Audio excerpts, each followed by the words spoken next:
Hi, everybody. I'm Brendan Murphy. And I'm Matthew Brown. Wow, can't say my name right. And welcome back to A Few Good Movies. And this is an inaugural episode of sorts because this is the first time that we have a fan on and Oh not yeah, like a buddy from school or, a roommate. It's Josh. This is our buddy Josh. He I'm reached out to Josh. us through our Instagram. And Yep. Josh, go ahead and introduce yourself real quick. Hello, I'm Josh. I'm a musician. You might know me, probably not because local bands, but I'm in a band called Milfoil. I'm the bass player. I also have a music project called Sensei Josh. Both of those are on Spotify. That's if you know me from anywhere, it's probably that.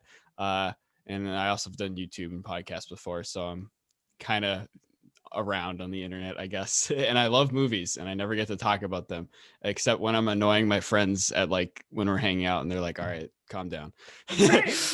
Yeah. Don't It's worry. like we got it, Josh. I'm like, no, you don't understand. You came to the So right place, Josh. Absolutely. I am, yeah.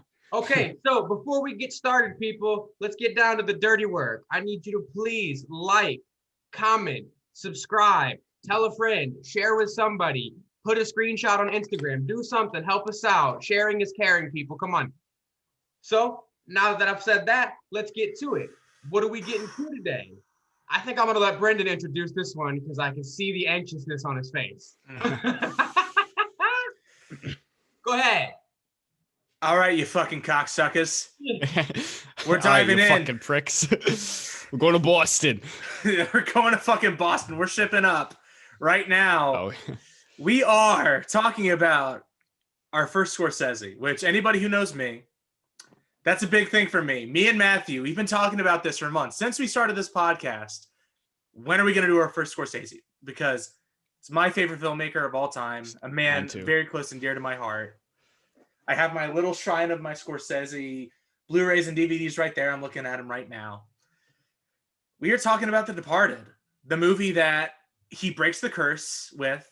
He finally gets his Oscar, Best Director, Best Picture. And, whew. Guys, he I'm says nervous. it's his first movie with a plot. Well, that's the thing, too. It kind of is. It kind of is, but also, maybe it also isn't. Like, it's just, I love that that's the joke he makes when he first gets up there. It's like, it's the first movie I made with a plot. Uh-huh. I don't even know how to start, man. To be when I introduce people to Scorsese, like especially if they're not into movies, I usually just like if I'm gonna show someone Goodfellas for the first time, I usually just say it's just a bunch of shit. Like, don't try to follow along. It's just a bunch of shit.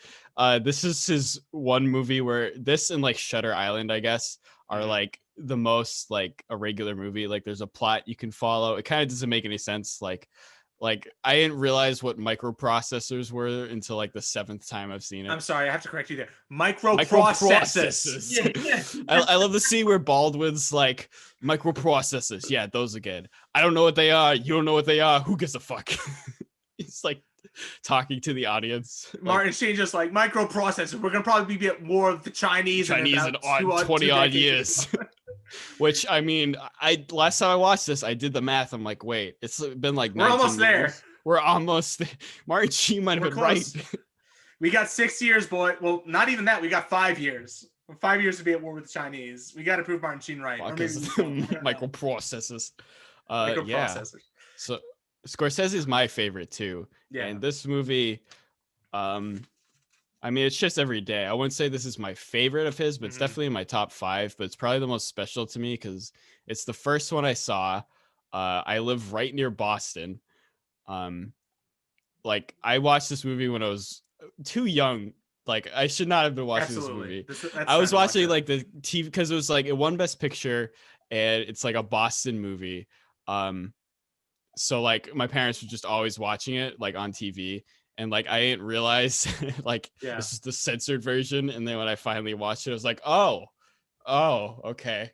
So yeah, it's just kind of like if you live in Massachusetts, this is just like you've seen it. Like, now here's the question, because my dad was born in Franklin, Mass, so I still have a lot of that, and I have a lot of family in Massachusetts that I visit a lot as a kid. So you do live in Massachusetts around that area and everything like that. Yes. So yeah. like 20 minutes. Like if I want to just go to Mhm. Boston, like I could go to Boston right now if I Yeah. wanted to. See, this is a very important movie for the culture of Massachusetts and the Irish. In the Irish, yes. Yeah, absolutely. Which I'm Irish Italian, so Irish, Italian, German. I'm right there with you. yeah. Um, Which because most Scorsese movies are like New York in Mhm. Italians. This is like yeah, Boston Irish, so it's kind of like a different spin for him. 100%. Well, because it's also this whole different culture.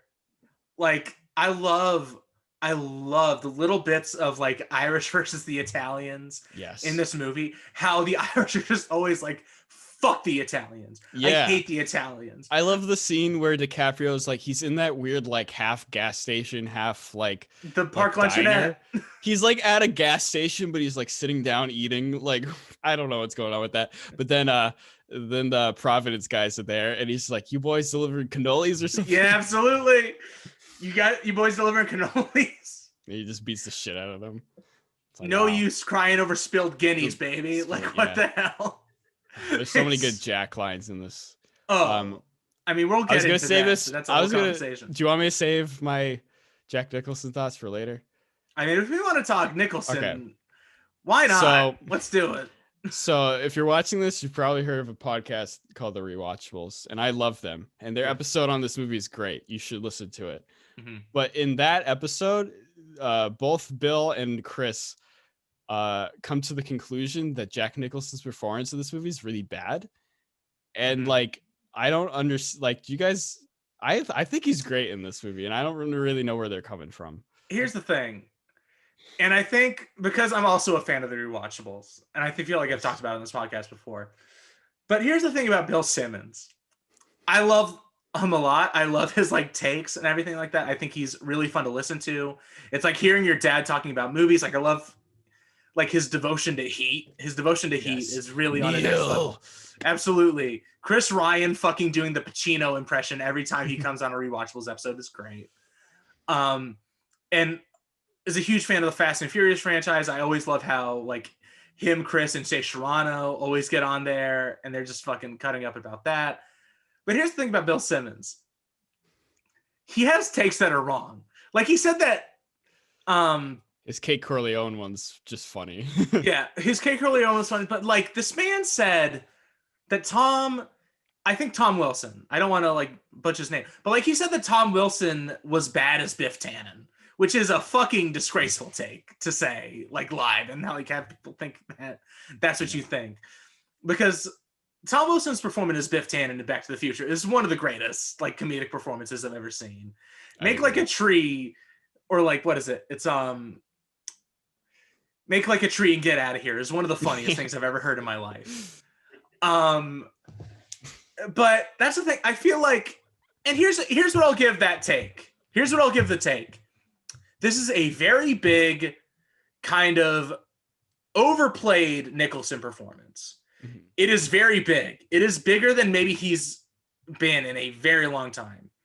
It's very Just like The hammy. Shining. Yeah, but like in a very different, like I'm gonna be fucking huge. I'm gonna curse all the time. I'm gonna make all these jokes. I'm gonna use like the Boston accent is gonna go in and out. I'm just gonna have fun in this movie. Like I can see that. But to say that, here's the thing: if he wants to say it's bad, fine, whatever. I don't think it is, but okay, whatever. But to say it's unentertaining is True, yeah. a true like, what the hell are you talking about? Because I've always so much just thought it fun. was amazing, and this last time I watched it, I went in like being like, okay, I'm gonna try to like see what he's talking about and view it of lens of like, oh, it's not a great performance. But even then, I was like, no, it's great. It's so much fun. Like I feel like it's maybe the most fun he's ever had on screen. Yeah, It's truly just like, I'm gonna crack a bunch of jokes. I'm gonna be a smartass. I'm gonna really bring all the crazy energy I have locked inside out on this. Like yeah. it feels like one of the like really big like, you paid for Jack Nicholson, you are going to get Yeah. Jack Nicholson in this movie. You heard of John Lennon? What can I use you for? What could I use you for? Well, it's just like the man does so many random things. Like he's just like, one of my favorite things in the movie is later when they're trying to figure out who the rat is, and Yes, he it's my walks favorite into the scene in the bar movie. and he is covered head to toe in blood. And he has That's- this look in his eyes. He's just like, he doesn't know where the hell he is. He's just like, It's like, Billy, you're off for tonight. yeah, I'm going to use some of my newer guys. And he's just like, what is this guy doing? What is going on right here? And I love my favorite scene in the whole movie. Well, my favorite like part of the movie is like the opening from like literally the start to where the credits pop up, which we'll talk about that later. Absolutely. But my favorite like scene is when they're at the bar. It's just like Leo and Frank or Jack. When he's accusing him of being a rat. Yeah, and he's like, I smell a rat. He's like, this gnawing fucking rat. Not. And he's like, thieving fucking rat. And then he's like, DiCaprio's like, what are you doing this for, Frank? You don't need the money. And he's like, he starts burning the drawing. He's like, I haven't need the money since I stole Archie's milk money in the 3rd grade. To tell you the truth, I don't need pussy either, but I like it. It's just like so fun. That's fact. That's gangster shit. That's it's just also Leo is trying to be intimidating in that scene where he's just like, you asked me once, I put up with it. If you threaten my life, I'll put a bullet in your fucking head. And Jack Nicholson's just like, right, yeah. And he drops the gun. Yeah. Well, here's what's funny. I was doing a little research before because like I was watching my thing. I watched it finished. And I was like, I got time before the podcast. Let's look up some shit about The Departed. And I decided to kind of go down the Thelma Schoonmaker rabbit hole about this, which we need to have a discussion about her eventually because I think if you talk about Martin Scorsese, you have to talk about Thelma Schoonmaker. Like the best kind of relationship in filmmaking. You can't talk about Martin Scorsese's movies without talking about the editing. And Thelma Schoonmaker been basically his work wife for the last 5 decades almost. Won an Oscar for Raging Bull, The Aviator, and The Departed. Just a master. Absolute one of the best, if not the best editor in filmmaking. But she was talking about some of her favorite scenes out of these Scorsese movies that she edited. And she brings up that scene in particular with The Departed.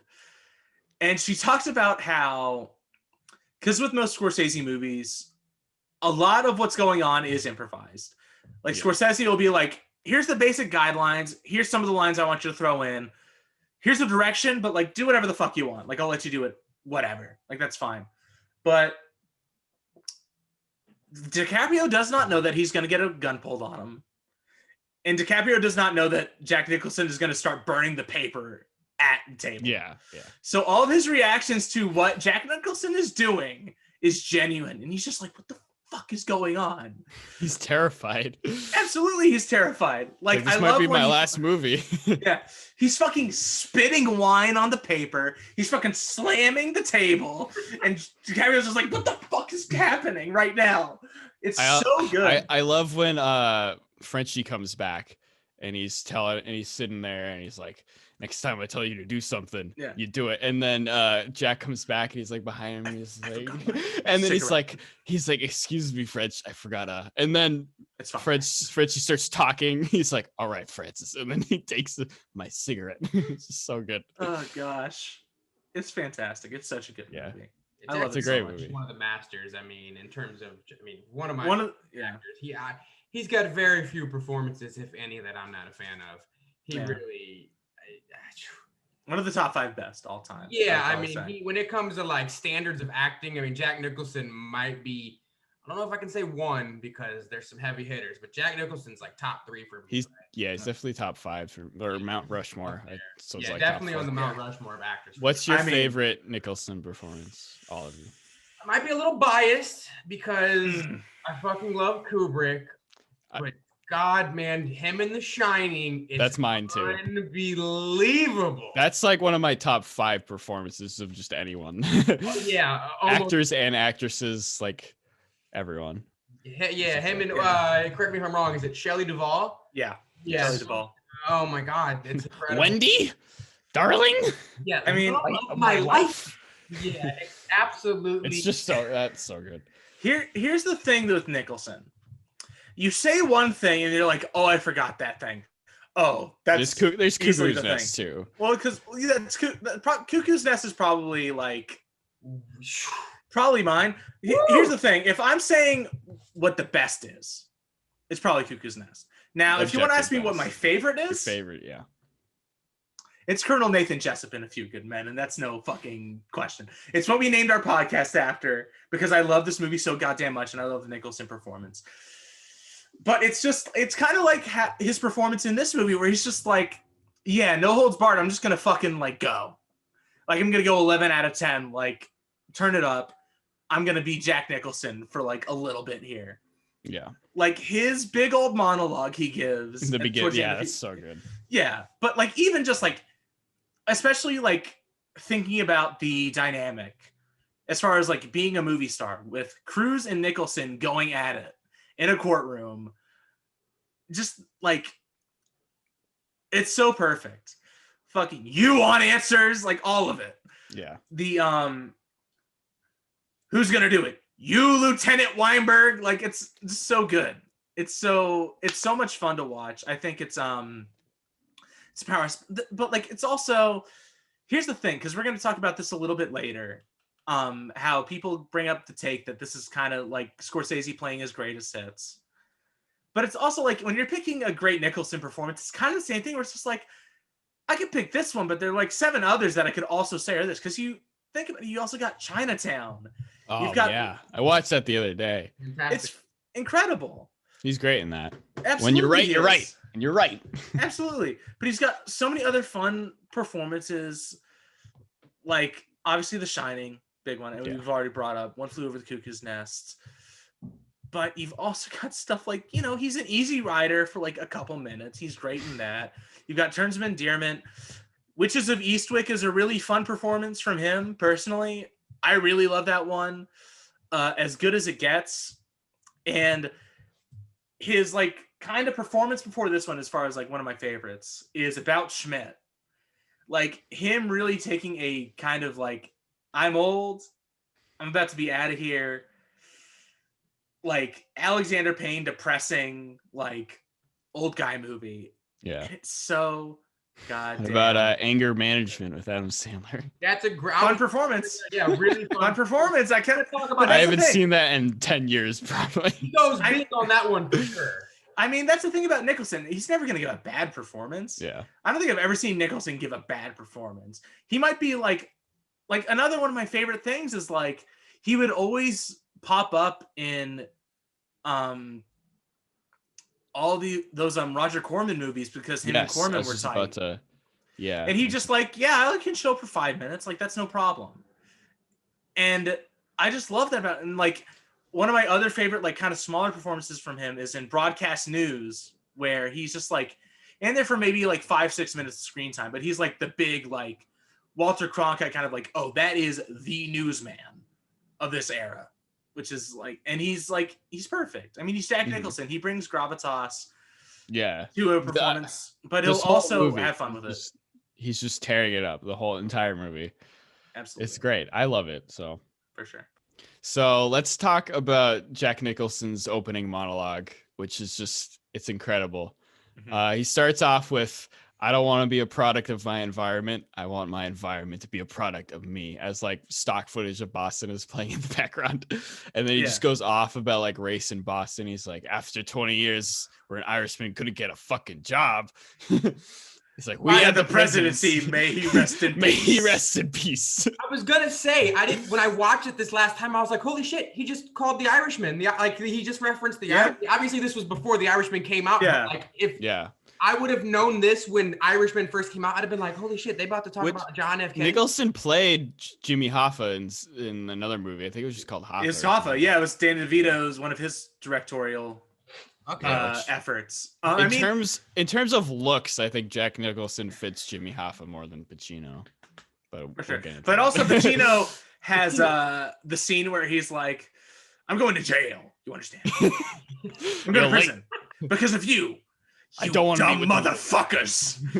You're giving it to him. That didn't apply to you. Pacino, you want to talk about one of those going over the top performances? Oh, he's the best. Puts it all on the line with that Hoffa performance. But like, Pacino was supposed to play Frank in this movie. Yeah.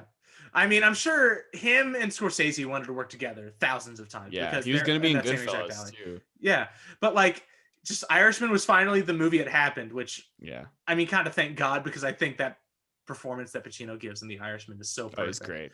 But like, there's a lot of obviously we'll go back to the monologue, but there's a lot of cool casting what ifs in this movie. I'm sorry. Yeah. Trademark No, the rewatchables. Yeah, you're fine. Go for it. But Pacino as Frank, which I don't know. I'd have would to be see fun, it. but it's like we don't get the Nicholson I love performance. Pacino, but it's nice to have Nicholson especially because like he doesn't really do stuff anymore. It's nice to have him in a Scorsese movie. He also just like when I see Pacino, I just see like Italy. Like I don't really see Irish. So I think Nicholson works for that. Though the one that I might take is De Niro was supposed to be Martin Sheen.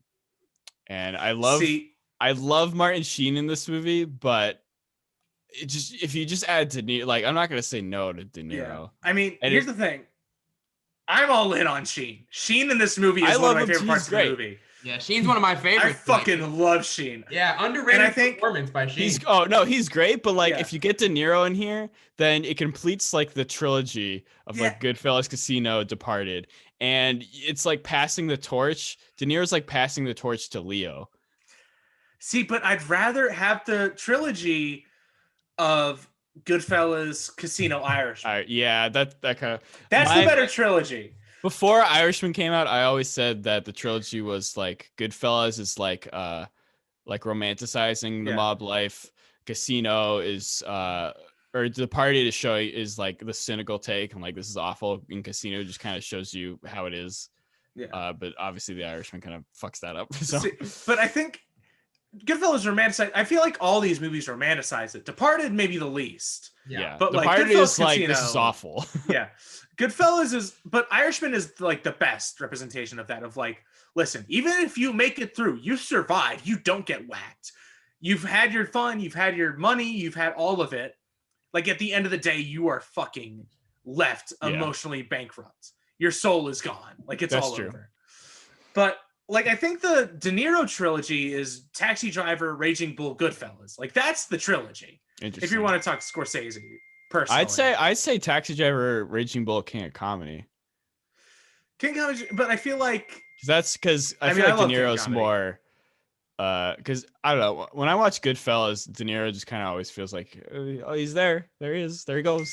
He's just kind of like there, I guess. But I think that's kind of why I like it, because if you're talking about passing the torch, like I feel like that movie is like being like, let's bring in a new guy, let's bring in Leota, and we're gonna have De Niro be the elder statesman of the mob. For this movie, I meant like De Niro passing the torch to Leo, because like Leo's like the Scorsese like team up now when it was De Niro, and they're kind of like for sure. So, what do you think about De Niro and the Alec Baldwin part? I just want De Niro in this movie. I mean, here's the thing. Like, hey, everybody wants De Niro all the time. I mean, come on, that's fair. That's fair. We haven't talked. This movie is stacked. This is like one of the most stacked movies ever. Like we haven't even talked about Mark Wahlberg yet. But before we get into that, though, I would like to say I think this movie is fine without De Niro. I think actually kind of like that De Niro is not in this movie. I kind of like that this is kind of Scorsese's like, I need to make a mob movie that doesn't have Robert De Niro in it. Yeah, I need to make one of them. But like, I do want to talk about just like a few things after what we were just talking about, because I don't know, I feel like there's a lot to talk about as far as just like the casting of this movie in general. And Josh is talking about it, but like, I think going back to the Sheen thing, I think especially after the fact that I think what works about that role specifically is that he is the one maybe good person in this movie. He's the father. Him and Farmiga. Yeah. He is. And I think after a decade of playing the president on West Wing, you look at Sheen and you're like, that man is a pillar. I can stand by him. I can trust him. He's the one person I can trust in this movie. So when he falls off a building, you're like, oh no. It's depressing as hell. Dude. Horrible. I feel exactly how Leo feels. How we just his face. He's like heartbroken. I feel so bad for his son over at Notre Dame. Represent. Yeah. Oh, I love that. Any boys you got a light? Where's your boy? He's studying law at Notre Dame. Which I just love that Martin Sheen, he has to have in his contract. If I have a son or anything, if I have to mention a college at all, it has to be the University of Notre Dame. Fucking go Irish all day, baby. Well, it's the thing West Wing, where all he talks about is how he went to Notre Dame and how he's a That's Catholic. great.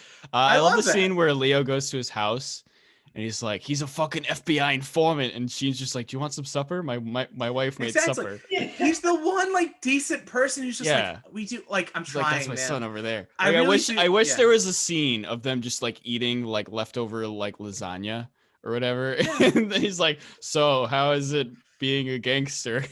Yeah. Well, even if it's just like, we got some corned beef and fucking cabbage in the fridge. You want some of that? We're fucking Irish as hell. Did you realize we're in The Departed? It's Boston. I would have loved the scene of that.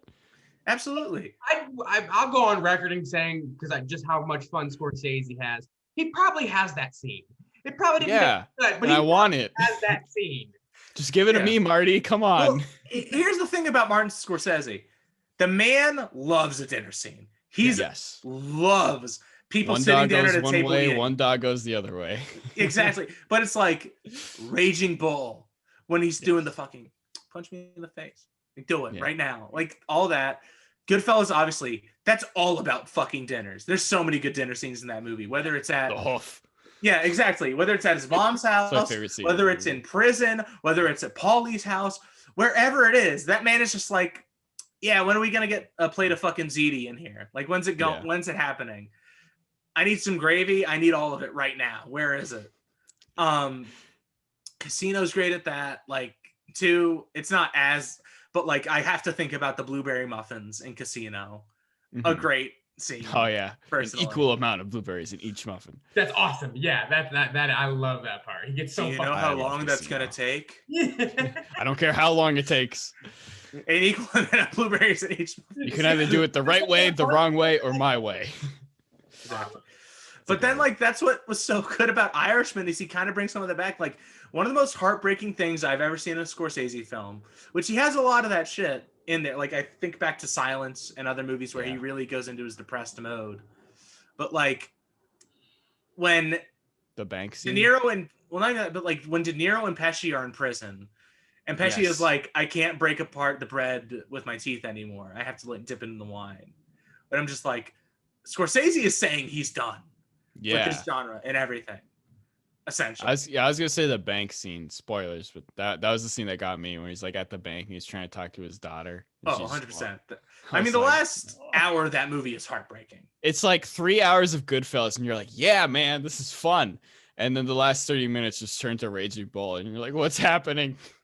But like, I think that's the thing with Scorsese always, is that he's always doing this thing where like, and I think that's why I love Goodfellas so much and so many of these other movies, because the first 2 hours is like, this is so much fun. I'm laughing a lot. I'm having such a good time with these people. And always the last 30 minutes to an hour are like, everyone dies. Now you're going to have to deal with the consequences, buddy. Yeah. You're going to prison. You're going to fucking get whacked. Like, it's all over. I think that's a really good, like, realistic view of, like, you know, this life.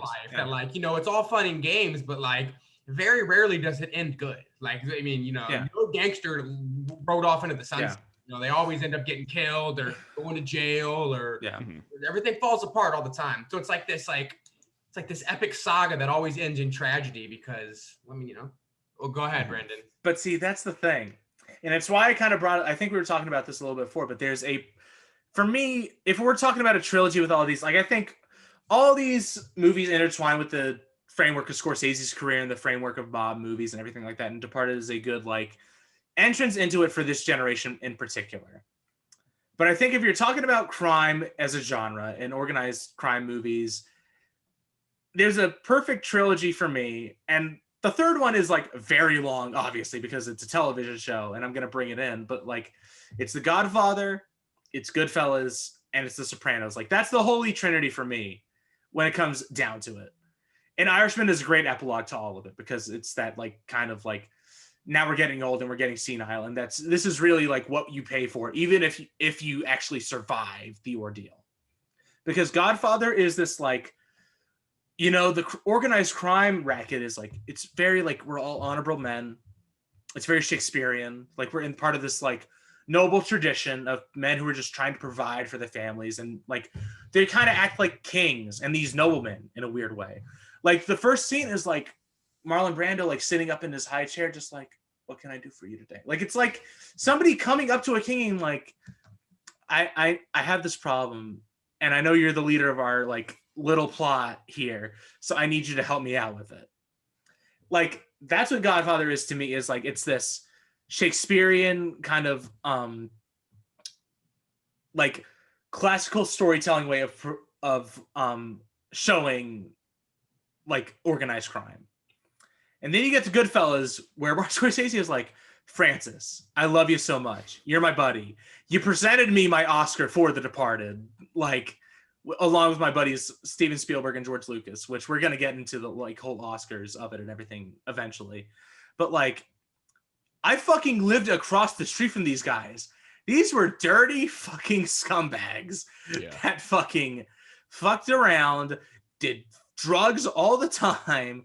We're a bunch of fucking scumbags. Like, I feel like Goodfellas is such a good, like, what are you guys talking about? These were not honorable people. They're a bunch of fucking scumbags that would, like, sell their mother down the river for a slice of cheese.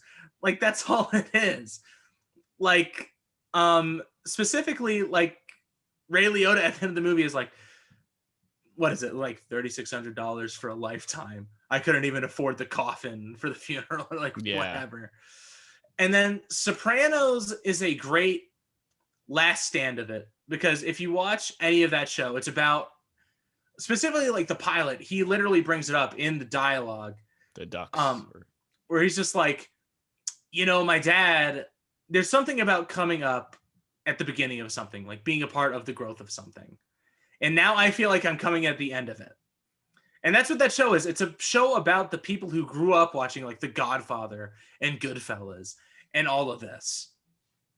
And I feel like Sopranos is such a great third part of that trilogy because it's all of that shit in there. But it's like, in Scorsese movies, usually the bad people, they get punished by the end of it. Like, you know, they had all this fun. They did their drugs. They had their women. They drank. They fucked. They had all the money in the world. And then they eventually came down. And Sopranos is just like, they just like still live in New Jersey, like in the suburbs. Like they have a McMansion somewhere. Yeah. Like they just own houses like all over the place. Like they're still there, just like, and like that's why, specifically why I love those three pieces of work so much. I think it's why Sopranos is my favorite TV show. Goodfellas is my favorite movie.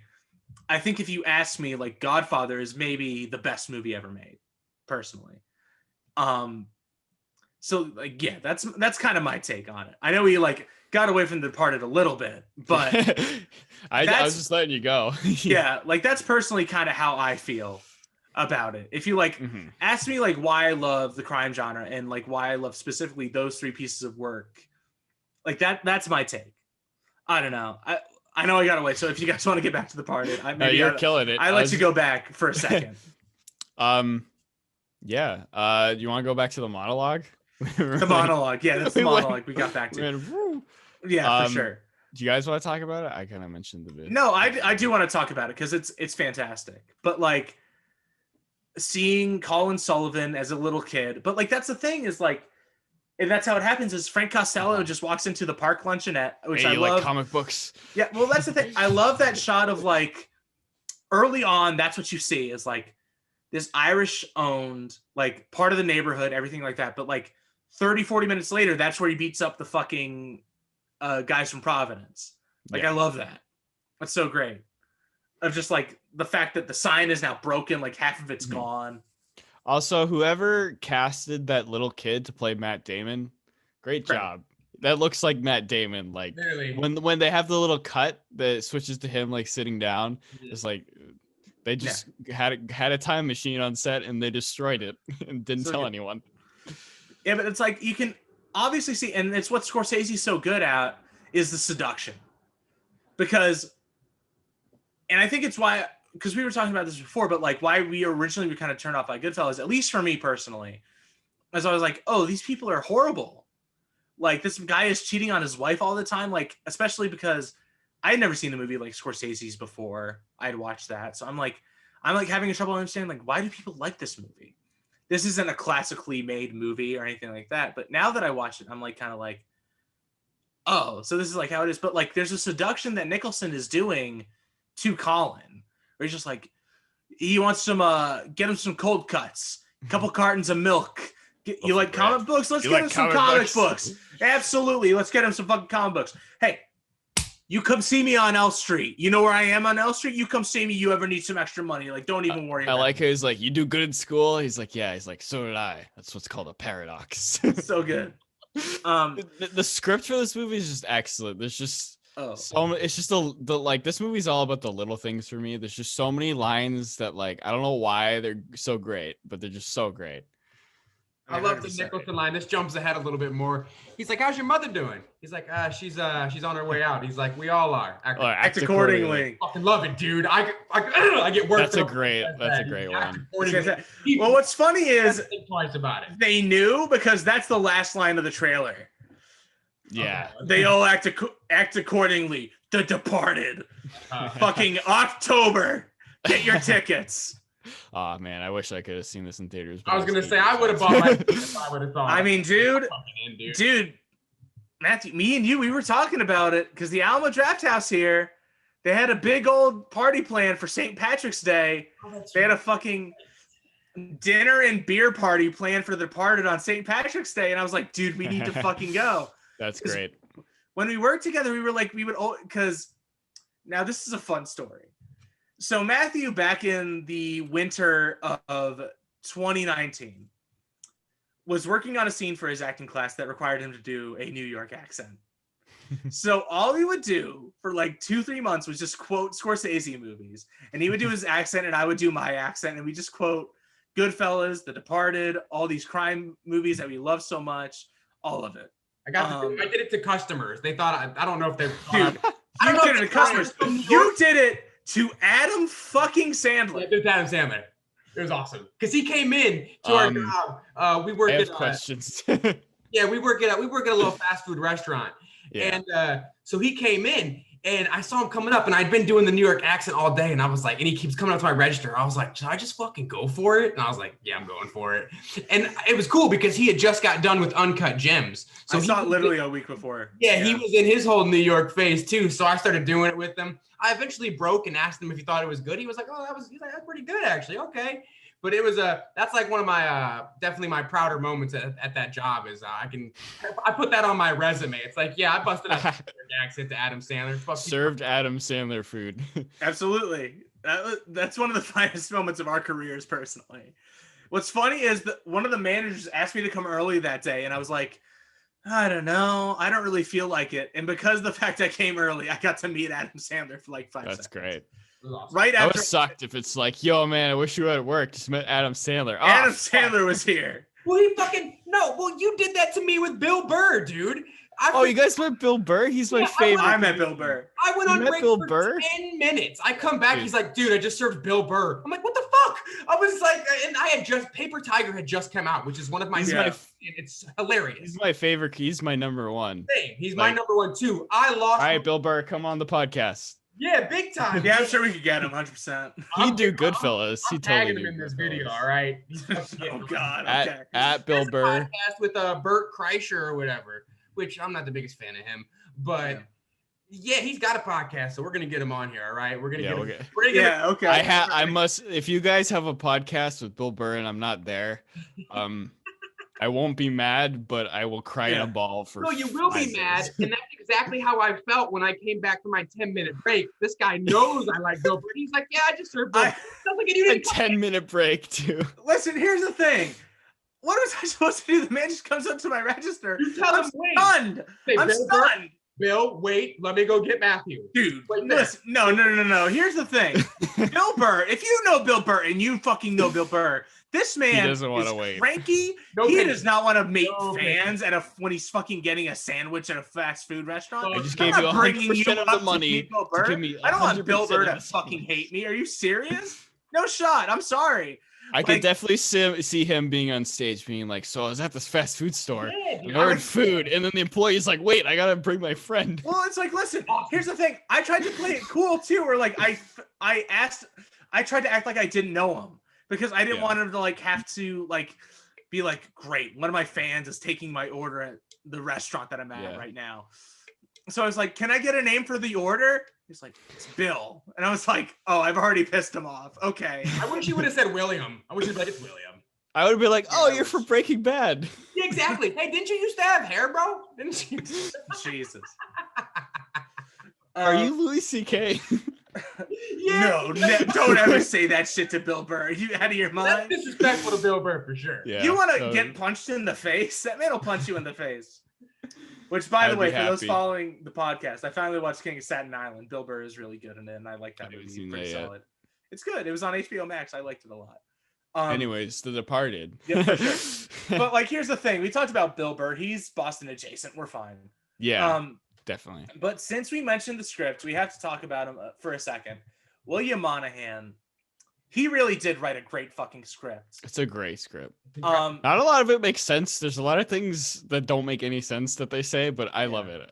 but like, I'm gonna go back to quoting our podcast from last week in Tenet. Don't try to understand it. Just feel it. Just feel it, yeah. Just fucking feel it. Dude, I watched Tenet in an IMAX, small tangent, but I watched it at an IMAX theater by myself. Hell I yeah. was the only one there. I was just sitting there like, yeah. I wish Yeah. I was the only one there, but I did go to like, I made the trek to go see it in IMAX because like that's how you got to do it. Yeah.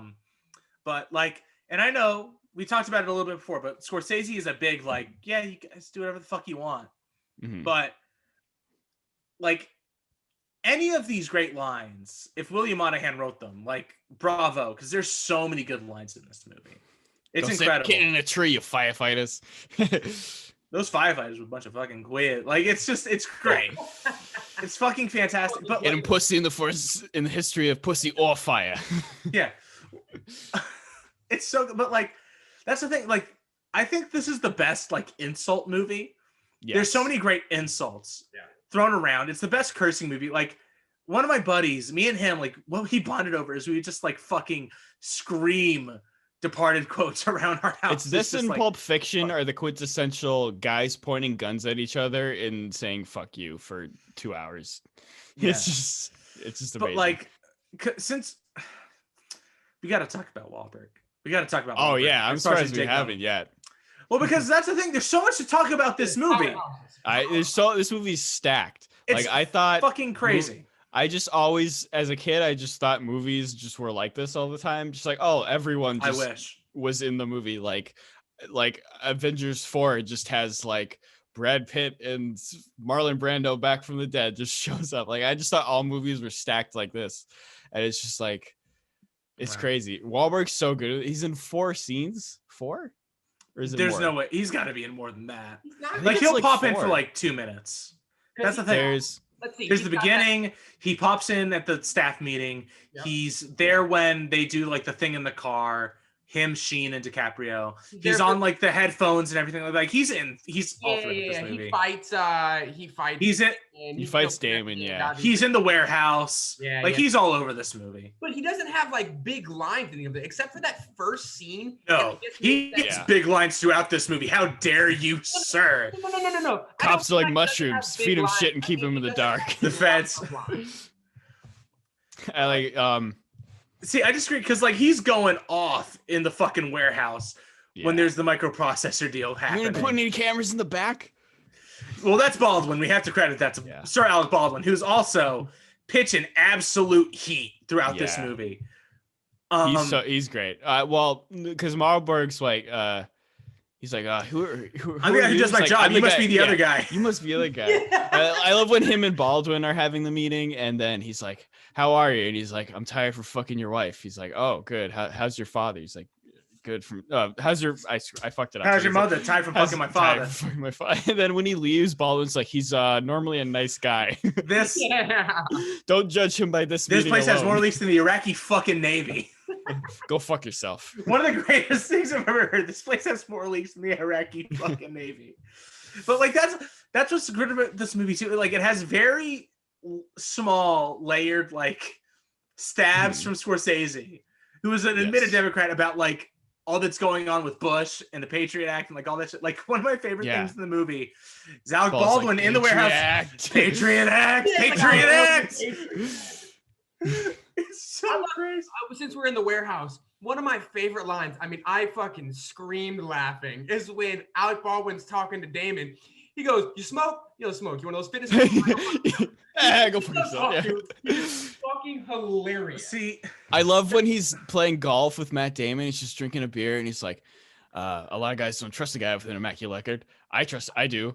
I have an immaculate record. He's like, oh, it's working. It's working overtime. good. Glad to hear that. Women love a married guy. They see the ring. They know that he must have some money. At least someone can send the son of a bitch. His cock must work. See, that's what's great. It's working Is overtime. him and Working Wahlberg overtime. are in a constant battle in this movie. Like, who has the best line that they can fucking come up with and say? This and movie deliver? is just amazing lines, one after each other, and you forget when you watch it, and you're like, oh yeah, that line, and then it goes to the next scene, you're like, oh yeah, that line. It's just constant, like it's just amazing. No, This script's so there's good. like, I swear, we'll finish this podcast and we're gonna end it. And we're gonna be like, dude, we didn't even mention that fucking line. Jesus. Oh yeah, yeah. That? 'Cause Just there's so many. like literally, I had to bring it up right now. Qui bono, who benefits? Qui gives a shit. It's got a freaking bow on it. Like that's. And it's one of my favorite lines in any. Like it's so good. One of my favorites is when I think you Damon, want to call my son. I think you. And then he puts his head in the ice. Yeah, it's great. It's fantastic. I forget the other guy's name. The guy that kills everyone at the end. James Badge Dale. Yeah, that Damon shoots at the end. In the elevator, which we'll obviously talk about that. Sure. When they're at the woman's house, it's like near the beginning, and then they're like, he's like, your son stole a bunch of stuff, and then the woman's like, allegedly, and then Jack drives by and he's like, I mean, fuck yourself. And then Damon's like, did you get that? And the other guy's like, allegedly or fuck yourself. Yeah, that's a good one. I mean, Badge Dale, very sneaky in this movie. Yeah. I think he's a really great actor.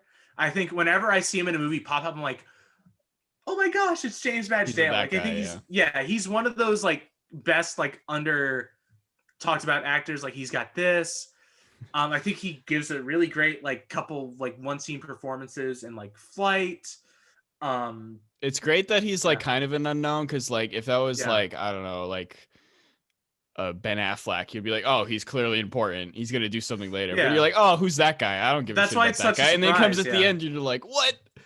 You always come to work like you're ready to invade Poland. I was about to bring that up. That's one of my favorite lines involving him. I just got a perfect segue here because you brought up Ben Affleck. So Josh, I want to know your take on this because me and Brandon were talking about this yesterday.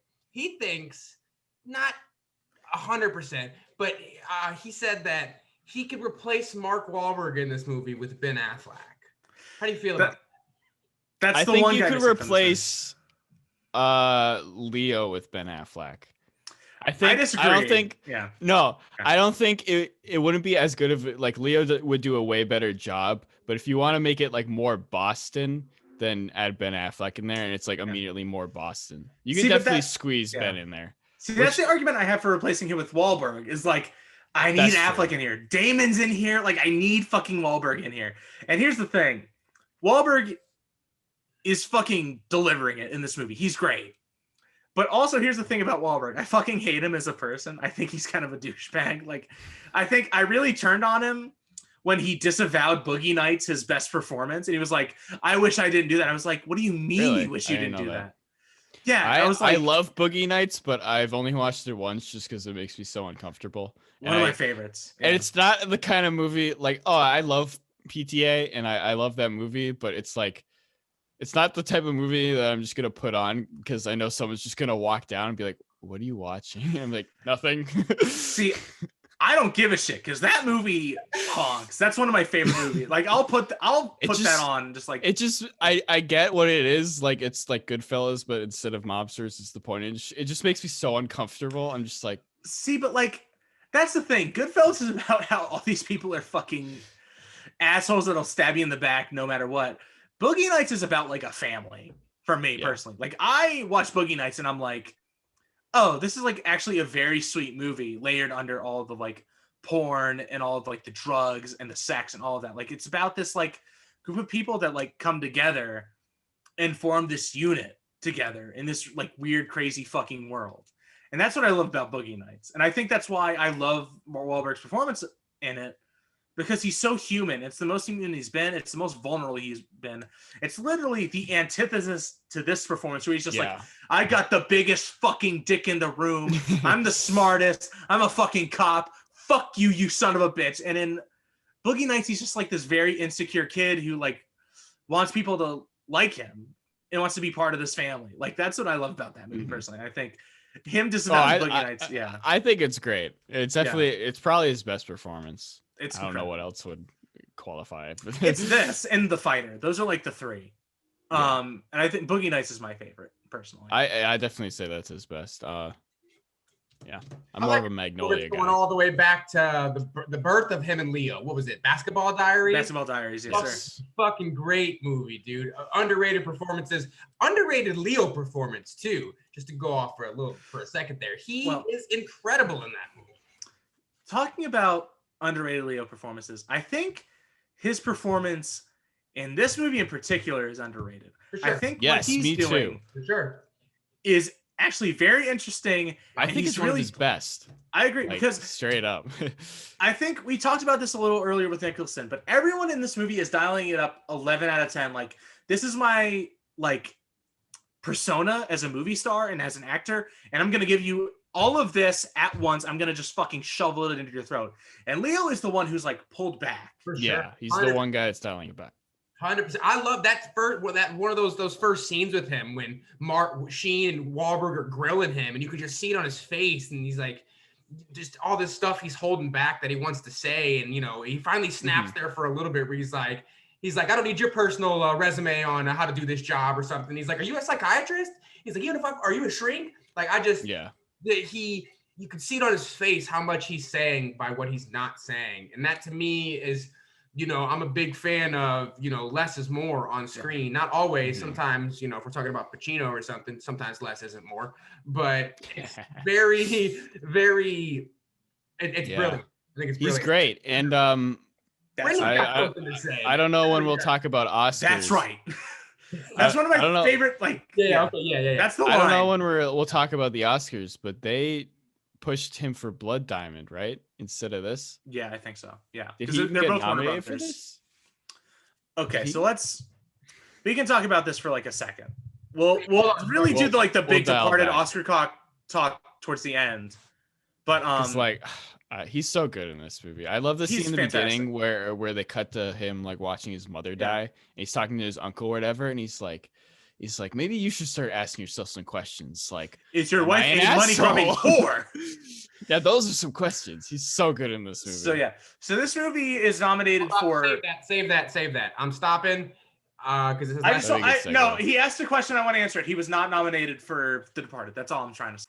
Which, since we're talking about DiCaprio's performance and how kind of reined in it is, I think the best display of this is the scene where him, Dignam, and Queenan are essentially grilling him and giving him a job interview.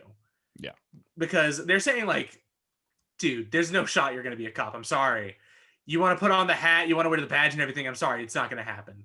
You're this kid from South Boston, which we haven't even really gotten into the like Boston aspect of this movie because it's such a great Boston movie, which there's a whole conversation. The best one. Well, there's some conversation. We got the town, we got the verdict, we got Good Will Hunting. Yeah. This is a national organization. 100%. But Mr. Gerber. For sure. But it's like I think the fact that they're just like your uncle was connected, everyone else in your family is connected except your father and your mother's side of the family. And it's like, and I have an uncle who's a priest or like a cousin who's a priest. Like last thing I heard, he was on Thailand sticking a little boy's dick because he's just like, and it's just like, oh, that's great. Which, by the way, the little glimpses of the church in this movie are fantastic. I was watching this movie yesterday and I was just like, South Boston, where even the nuns are like, I need a drink around lunchtime. I love that. I need a full beer. Fucking pint. She's going to town. I fucking love that shit. That seems great detail. With Leo just sitting there, like smoking a cig, just doing like the donuts, and he's just like, I don't give a shit. I'm with basically Whitey Bulger right here, whatever. I'm gonna School is out. My cig. Maybe someday you'll wise the fuck up. Like it's great. If your father saw me sitting here eating with you, he'd kill my whole fucking family. Same with your Uncle Jackie. Like, I love that shit. That's so good. He could do it. Which is maybe something you didn't know about William Costigan Sr. Like, I love the delivery of all of that. And then Leo's just like, yeah, What the fuck are we talking about, Frank? Yeah. What the fuck are we talking about, Frank? That's so good. The fact that he was nominated for Blood Diamond, not this. I haven't seen Blood. I'm sure it's fine. It's pretty I'm sure okay. it's pretty good. But like, He has a come really on. bad accent in it. Yeah, that's like the only thing I've heard Yeah. about it is a really bad like South African accent or something. It's the more like, oh, this is a very important movie about the struggle of like African people. And like the Oscars always eat that shit up. And I think here's the problem that Warner Brothers has. Here's the problem they have with this movie. What the fuck do you do?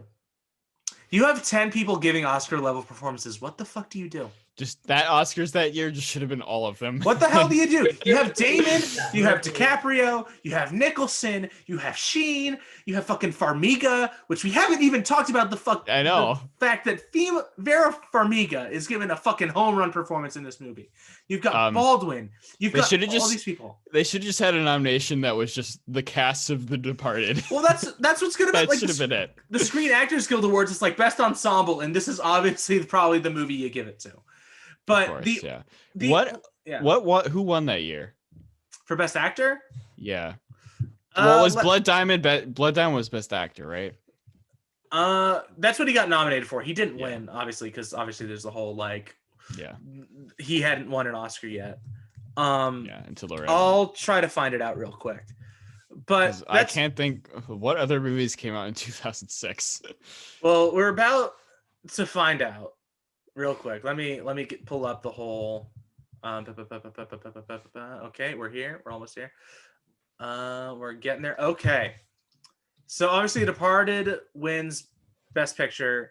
The other nominations are, for Babel, Letters from Iwo Jima, Little Miss Sunshine, and The Queen.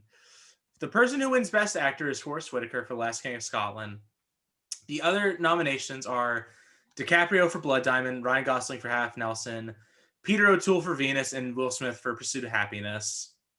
And it's like, it's an okay, like, but like, you know, the Oscars always get this shit wrong. I'm not gonna sell short that Will Smith performance in The Pursuit of Happiness. That's good. That's a good one. I like it a lot. And I've heard that Ryan Gosling performance in Half Nelson is phenomenal, and I still need to see that movie. I haven't seen it. Leo's tearing it up in this movie. No, I agree. So good. But like, that's the whole thing with Leo, though. He's been tearing it up since fucking he's been the 1990s. Since Gilbert Grape, man. Yeah, but it's just, you know, but like, I understand why he kind of gets overlooked and they sell him on Blood Diamond, because Blood Diamond, he is the star of that movie. 100%. The other people in that movie are Jimon Hansu and Jennifer Connelly, and Leonardo DiCaprio. Out of those three, is still the biggest movie star. There's no question. Mm-hmm. This movie is kind of like, it's kind of like Damon and DiCaprio are the top two, and then Jack Nicholson's kind of like he could be the Marlon Brando, where like he's still like, we're gonna nominate him for Best Actor. Yeah, and then so it's like those two, and then Jack Nicholson's like right below them, and then like everyone else. But like, that's the thing. The only actor who gets nominated for this movie is Wahlberg. That's the only one. Yes. Really? He's the only one who gets nominated. Right? No, he lost to Alan Arkin because that's the Little Miss Sunshine year. Oh. I'm surprised Jack Nicholson didn't get nominated. But it's once again that thing is like, do we nominate him for actor? Do we nominate him for best supporting actor? It's that thing where like, I think he could have been supporting actor. But like, also Jack Nicholson's you're gonna nominate me for best supporting actor? Yeah. Are you out of your goddamn minds? Like, it's that thing where it's just like, who knows what you do? That's kind of supporting, maybe lead actor. That's the thing. It's just like, give him that. But like, that's the thing about this movie. It's just like, it's too stacked. It's too stacked to like really like dig into like who wins an Oscar for this, that, like whatever. But I think at the end of the day, like, I think all the actors are so giving to the fact that like they want Scorsese to finally fucking get it at the end of the day. Which he did. Thank God. Overdue. Completely overdue. Absolutely. I mean, the man should have like 3-4 statues at this point. Completely. Yeah, but I know we've talked about this before. The Oscars and stuff, like, they're bullshit, but it's just fun to like root for your favorites. The best movies of those. I mean, well, for me, it's like they're mostly bullshit, but sometimes they get it right, which is more frustrating. Yeah. If they were always wrong, it would be just like, fuck it. But sometimes they get it right, which is more frustrating. Once a decade. Like, you got that one. Like, once a decade. Yeah, they're like, 2, they're 3 smart times, enough you're to like, okay, they got it. Yeah. they're smart enough to pick this movie this year, but like, so why didn't they? Yeah. It's- Because I mean, the greatest juxtaposition of the last decade is that they give Green Book Best Picture one year, and then they give Parasite Best Picture the next year, and it's this like radical fucking thing that they give Parasite an Oscar, and not only do that, but they give Bong Joon-ho 4 Oscars in one night, the most someone has done since Walt Disney. Which that's the last like good thing that happened in 2020 was Bong Joon-ho just running the table at the Oscars. Like one of the last great things I saw like pre-pandemic. Like holy shit. But yeah, man, it's a very, I think in the Leo canon, which you have a ton of great performances, I think obviously he's one of the most accomplished actors of our generation. I don't think there's any disputing that. What would you say is his best? Best Leo? Yeah. I know that's a pretty big... Off the top of my head, I'd probably go Wolf of Wall Street. I'll go Wolf of Wall Street too. That's not my favorite movie of his. Yeah. But I think that's his best performance. I think he's really good in Revolutionary Road. I think that's an underrated movie. Fair. I still need to see it because it's just like, it's one of those movies that like, I love it, just, but like every time I watch a review of it, everyone's like, it's okay, or like it sucks. Yeah. I'm just like, I love it. I think it's great. He's great in it. Yeah. It's just one of those movies that like kind of doesn't exist. It's not a movie that people talk about a lot. Yeah, no one talks. I'm just like, I love it. Yeah. I don't know. But like that's the thing is like I have my favorite Leos where it's like Catch Me If You Can is one of my favorites. That'd be my favorite. Good one. I really love his performance in Django. I think he's really fun with that. Oh, he's great in that. I think he's very for how big that movie is. I think his performance in Titanic is pretty underrated as well. Because he's like doing the like teen heartthrob thing, but like actually he's really dialed into that movie and like the tone that Cameron is going for. Absolutely. I actually think he's really great in Inception. People might make fun of me for that. I think he's great. No, I think he's really good. I think he's doing exactly what Nolan wants him to do. He's serving the movie in the best way. And I think that's what's great about Leo. I think it's why he works well in this movie, and I think he gets overshadowed by so many people. Is like he does. Scorsese is like, everyone in this movie is gonna go fucking off, man. I'm going to let them run wild. We got Nicholson, we got Damon, we got Wahlberg, we got Baldwin, we got fucking all these people. You are going to be my rock for this movie. You're going to be the one that keeps us steady. It kind of works because you get the feeling that like Leo's performance is being underappreciated, but you also get the feeling that that's how that character feels. Like Costigan feels like he's putting in all this work. 1000%. Yeah. Yeah.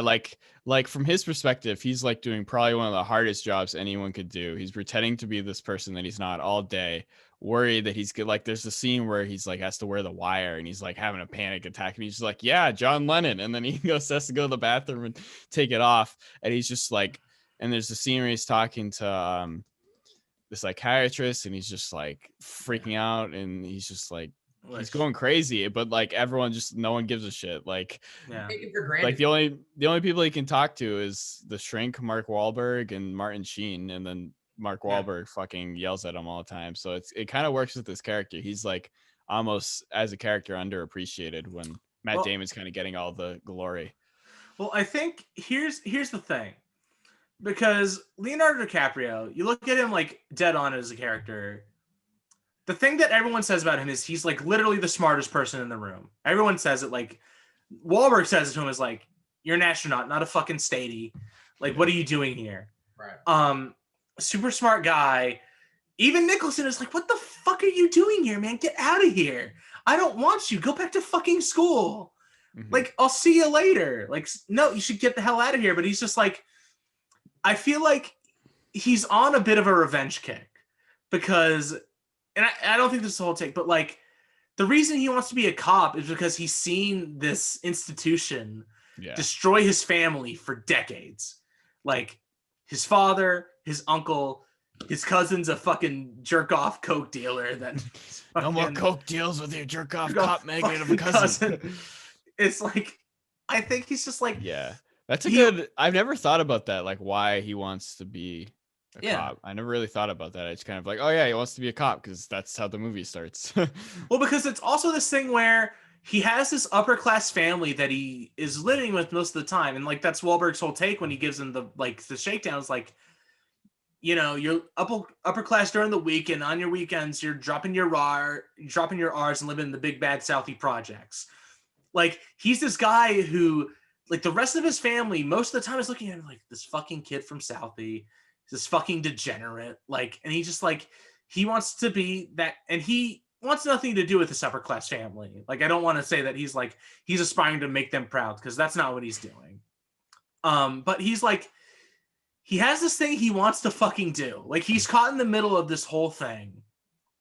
And I mean, that's the whole movie, is that these two guys are just like, I'm living both sides. I know kind of all the players and what's going on. And we're still and losing. I'm like, yeah, and we're just still like, what the fuck is happening? I don't know. Which I don't know. We haven't shouted it out yet, which maybe we should, because if we don't, I'm going to be upset. But like, this movie is based on a Japanese movie called Infernal Affairs. Yes. And is it Internal Affairs or Infernal Affairs? I made sure to look it up yesterday. It is Infernal Affairs. Okay, I thought it was Internal Affairs because it is, yes, but it for is the Infernal past like Affairs. 7 years, or whenever I first found out this was a remake, I was like, oh, Internal Affairs. But like the past year, I looked it up on IMDb and it said Infernal Affairs, and I thought it was like a typo. Yeah, I haven't seen it. I've heard it's really No. good. Oh, I've heard it's great. I mean, everyone says like, well, here, which I mean, maybe this is what we get into right now, but everyone says that Infernal Affairs is the better movie, and that The Departed is the Oscars' big like concession award to Martin Scorsese. That's kind of the take. That's the take. Which is that I disagree. I think it's like honestly one of his best. Like, it's so solid. Yeah, because here's the thing. I don't know if I would say if it's one of his like top tier elite movies. I love it. I think it is the perfect like segue into Scorsese, like someone who's never seen a movie of his. Like, this is the movie, because it's so accessible and it has so many actors we love, like really going to the mat and showing off like what's really special about Scorsese and what's so entertaining about him. But like, I feel like this man just has so much depth to him, that it's just because when I'm thinking about like my favorite Scorsese movies, like for me, Goodfellas is at the top. And you were talking about this to us, like you challenged us to be like, you're gonna have to give me your top 5 Scorsese's by the end of this podcast. And do we want to do that now? I don't know, but we do. Let's do the like this movie as like reputation in the Scorsese like pantheon first. I think because that's an important conversation to have about it. Because like we've talked about before, I feel like in this episode is like it's regarded as the greatest hits album of Martin Scorsese. Yeah. And here's the thing. I thought about this, and I think Matthew is really going to appreciate this analogy I came up with. Every Martin Scorsese movie is like a slice of cheese pizza. Every slice of cheese pizza you have, you're like, wow, this is amazing. This is so good. I'm having such a great time eating this cheese pizza. And if someone were to ask you after you finish that cheese pizza, what was your favorite slice? I was like, I don't know. I really liked all of it, honestly. Like, it's all really great. Like, each piece was just like really good. Like, I don't know. Like, shouts out to our Home Alone episode. If you want to go shouts back out to the Home Alone our true feelings on cheese Gotta pizza, watch that now. Shouts out. Go ahead and watch the Home Alone episode. You'll find out how exactly me and Brendan feel about pizza. How does the Hugo pizza taste? I feel like it's I like Hugo a lot. I like Hugo too. I like Hugo. I mean, like here's the thing. Really I like all piece. of his movies. Like, there's not a single one I watch and I'm like, not okay. Like, wow, that's a great. Here's my hottest take of this podcast. Okay, I don't really like Cape Fear. Here's the thing. I don't like Cape Fear. It's towards the bottom for me if I'm ranking everything, but like I'm still like, it's still a Martin Scorsese movie. Like, I'm kind of down. I had fun watching it, but I don't know. De Niro's great in it, but it's just I don't know. It didn't really do much for me. I've only seen it once, so I can't really go to bat for it in the way that like maybe I'm like, no, man, fuck you. Cape Fear's a masterpiece. Like, I can't do that. Which I would never do, but I'm just saying, like, I can't like really go to bat for Cape Fear. I wish you would get that version of Brendan sometime. I'm sorry. What do you mean sometimes? I'm there right now. What are you talking about? What about Gangs of New York? Gangs of New York is pretty solid. I'm a big fan. That Daniel Day-Lewis performance is fantastic. Okay. I'm. It's not his best, but like I think I don't know. But like I'm saying, it's the cheese pizza take. It's like when you first get the pizza delivered, you're like, this first piece I had was really fucking hot. It was perfect. Like, oh my gosh. But then you get later, it's like, this is a little cold, but like I'm still having a great time with this pizza right here. Like, There's not a movie of his that I would Cameron ever Diaz say. is in my pizza and she's trying to do an Irish accent and it's weird. But That's fine. Like, yeah. but like, I don't know. It's like that stuff that's like baked into the cake. Like we talked about this when we did Oceans, but like Don Cheadle's horrible British accent, I wouldn't trade that for the world. I love it. No way. We're in rubble. Trouble. Like I fucking love that shit. I mean, here's the thing. I forget exactly who said it. I think it was probably Ebert, maybe, or like I think someone was tweeting out a Ebert quote, or like someone was giving their like kind of thoughts on Scorsese, where it's just like watching Scorsese is watching someone who's like unafraid of being artistic. Because I feel like you look at his class of his peers, which we talked about this earlier, but like literally the Academy set it up where Lucas, Coppola, and Spielberg hand Scorsese his Oscar at the Oscars for winning The Departed. But you think about those guys, De Palma, all these others that are in his class, and you see these guys and they're like, they've fallen off. Like especially like, and I like some of the movies that they've made in their later career. Like I think De Palma is still a very interesting director and stuff like that. I think Coppola is someone who maybe like, yeah, but like even his later movies, like I'm still like, it's still Coppola. Like he's making movies on his own terms, and I respect that for the most part. Yeah. Like he's still like independently funding his own movies. He's got his winery that he's doing. He's just like, yeah. But Martin Scorsese is this guy who's just like, he's still kicking it. He's still kicking. Like the fact he's able to make a movie like The Irishman, so late in his career, is kind of fucking incredible. Like I don't know. Most people that would be like their top. Like that would be, oh, that's his best movie. But it's like, oh, it's like that's just like 8th best movie. Yeah. I don't know a director who has this kind of longevity, honestly. Like I'm still a big fan of Spielberg. I'll see any movie that man puts out. I sat through the BFG in the theater. I was like, okay, whatever. But like, you know, there's still movies I'll see where like I'm in the pocket for Bridge of Spies. I think that movie's pretty great. I think Tom Hanks is really great in it. Ready Player One, as much as it's like kind of, I haven't seen it. I have a lot of fun with Ready Player One. I like that movie a lot. I love Ready Player One. I'm a big fan because it's also him like in the same kind of way that when he makes AI, which was a Kubrick project, as you probably know. Yes, it was. But like, dude, because did you see Ready Player One in the theater, Matthew? I did not see it in theater. Okay, no, I'm sorry. No, it's fine. But I'm just saying, like, how dare you? He gave me shit about go back to our first podcast. He almost ripped my head off because I told him I ripped Midsommar off the internet. I didn't rip your head off. I said you should see it in a theater. Because the theater reaction to Midsommar is great because you hear people like, what the fuck is happening? That's what's good about that movie. I'm just saying you probably should have seen it in a theater. That's all I'm saying. I know. But like, I know you. I know you would have lost your shit and had a big old fucking shit-eating grin on your face when you heard that they were doing The Shining in Ready Player One. That's the only thing I know about it. Oh man, I was like a kid. You would have fucking lost your mind if you saw that. I would have lost my mind. And he said a creator that hates his own creation. I knew before they guessed it. I was like, dude, it's The Shining. I was like, it's The Shining. Yeah. What's his name? Stephen King hates the edition that Stanley got the Kubrick. book right over there. Yeah. No offense to Stephen King, but you don't ever tell Stanley Kubrick that he did something wrong. But you ever. Yeah, for sure. But like, that's the thing. It's just like, all these guys, like, getting back to my original point, but like these guys, like Spielberg is still hit or miss for me. He'll make a really good movie that I enjoy, but I'll still be like, I still like a lot of his later movies, but like they're past their heyday. Yeah, but like their apex. I'd still say that like if I look at just the last decade of Scorsese specifically, which is, let me look at my little shelf. You got Hugo, Wolf of Wall Street, Silence, Irishman. Are you fucking kidding me? Yeah, it's crazy. Are you fucking kidding me? Crazy. This man is like in his like late years, like 70s, 80s. The fact that this man is still like dialed in and is still delivering fantastic movies. He's got nothing else to prove. Like, yeah, he can make a good movie. But like that's because he's still like banging up against the like establishment. Like the fact that he goes from Wolf of Wall Street, which is this massive undertaking,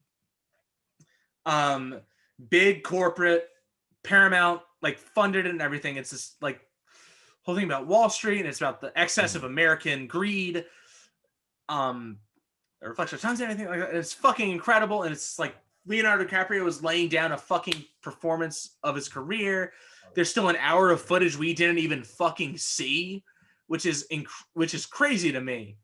But then the fact that he's just like, yeah, I'm gonna go do Silence next, which is this like literally just like silent, very contemplative, just like movie about faith. Yeah. And I'm just like, and not giving up. Yeah. And it's just like, this guy just still has stuff to say, which is crazy for an artist. I feel like to get like to have all these movies and still be able to like have something interesting to say. What that tells me, the way I interpret that, and I think like, you know, you even kind of just touched on there a minute ago, like it goes to show how much like fun he's having doing this. Like he doesn't, like I said, he's got all these things to say, but to be 80 years old and still making movies and still making really good movies, it's because he's just having fun. He's not, he's got no pressure. He's got, you know, he had that. You feel like every movie he makes, there's like a reason why he's making it. Yeah. Well, because that's the thing. Besides Cape Fear, that's like the reason I don't, not the reason, but like Cape Fear is the only movie I've seen of his where I'm like, oh, I don't know why he decided to make this. See, but like that's the thing too. It's just like I think Scorsese was just like, I want to make a horror movie, and that's what his horror movie was. Like I think he's a guy who loves cinema so much. I think if there's an ambassador for cinema, I think it's Martin Scorsese. Like he's the man who I feel in this world loves cinema the most, wants to preserve it as much as possible, fights for it with every breath he takes. This man loves movies more than anybody else. I would put Tarantino in that discussion as well. Yeah. He doesn't even come close for me. That's the thing.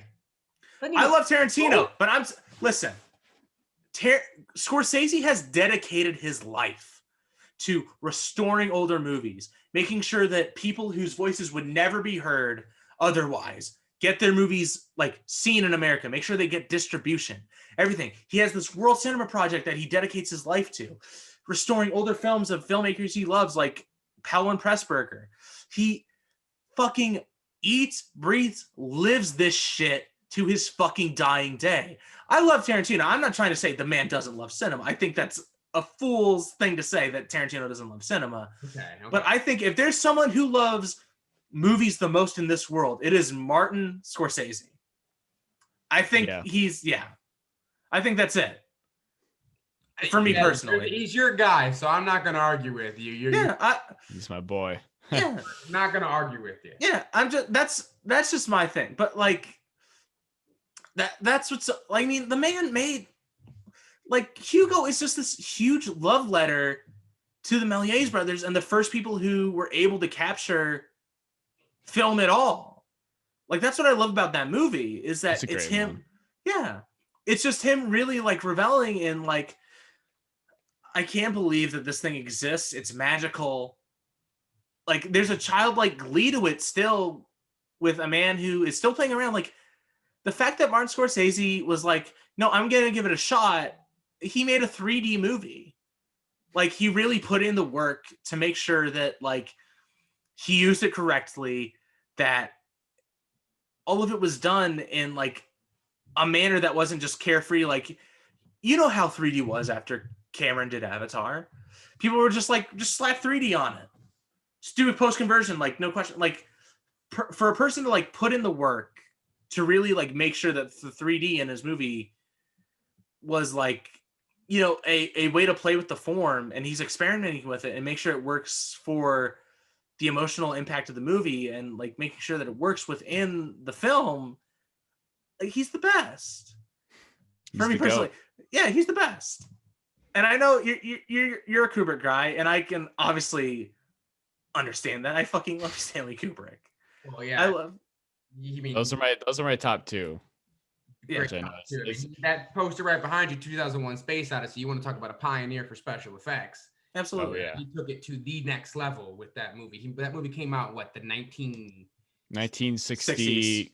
Yeah. 64. Go back and watch other movies in the 1960s. It's absolutely this is where, you know, I don't believe it, but this is where you get the whole conspiracy theory that Stanley Kubrick was the one who recorded the moon landing. Yeah. Yeah, which is like, I need you to really think about like, I guess I don't believe it at all, but how crazy it is that they were like, oh yeah, Steve made 2001 The Space Odyssey look so real that this is the guy who they give credit for faking the moon landing. It was like, if anyone was the guy, he was the guy. That's a pretty high bar. Like, that's crazy. Solid bar. If they said that. Like, were you kidding?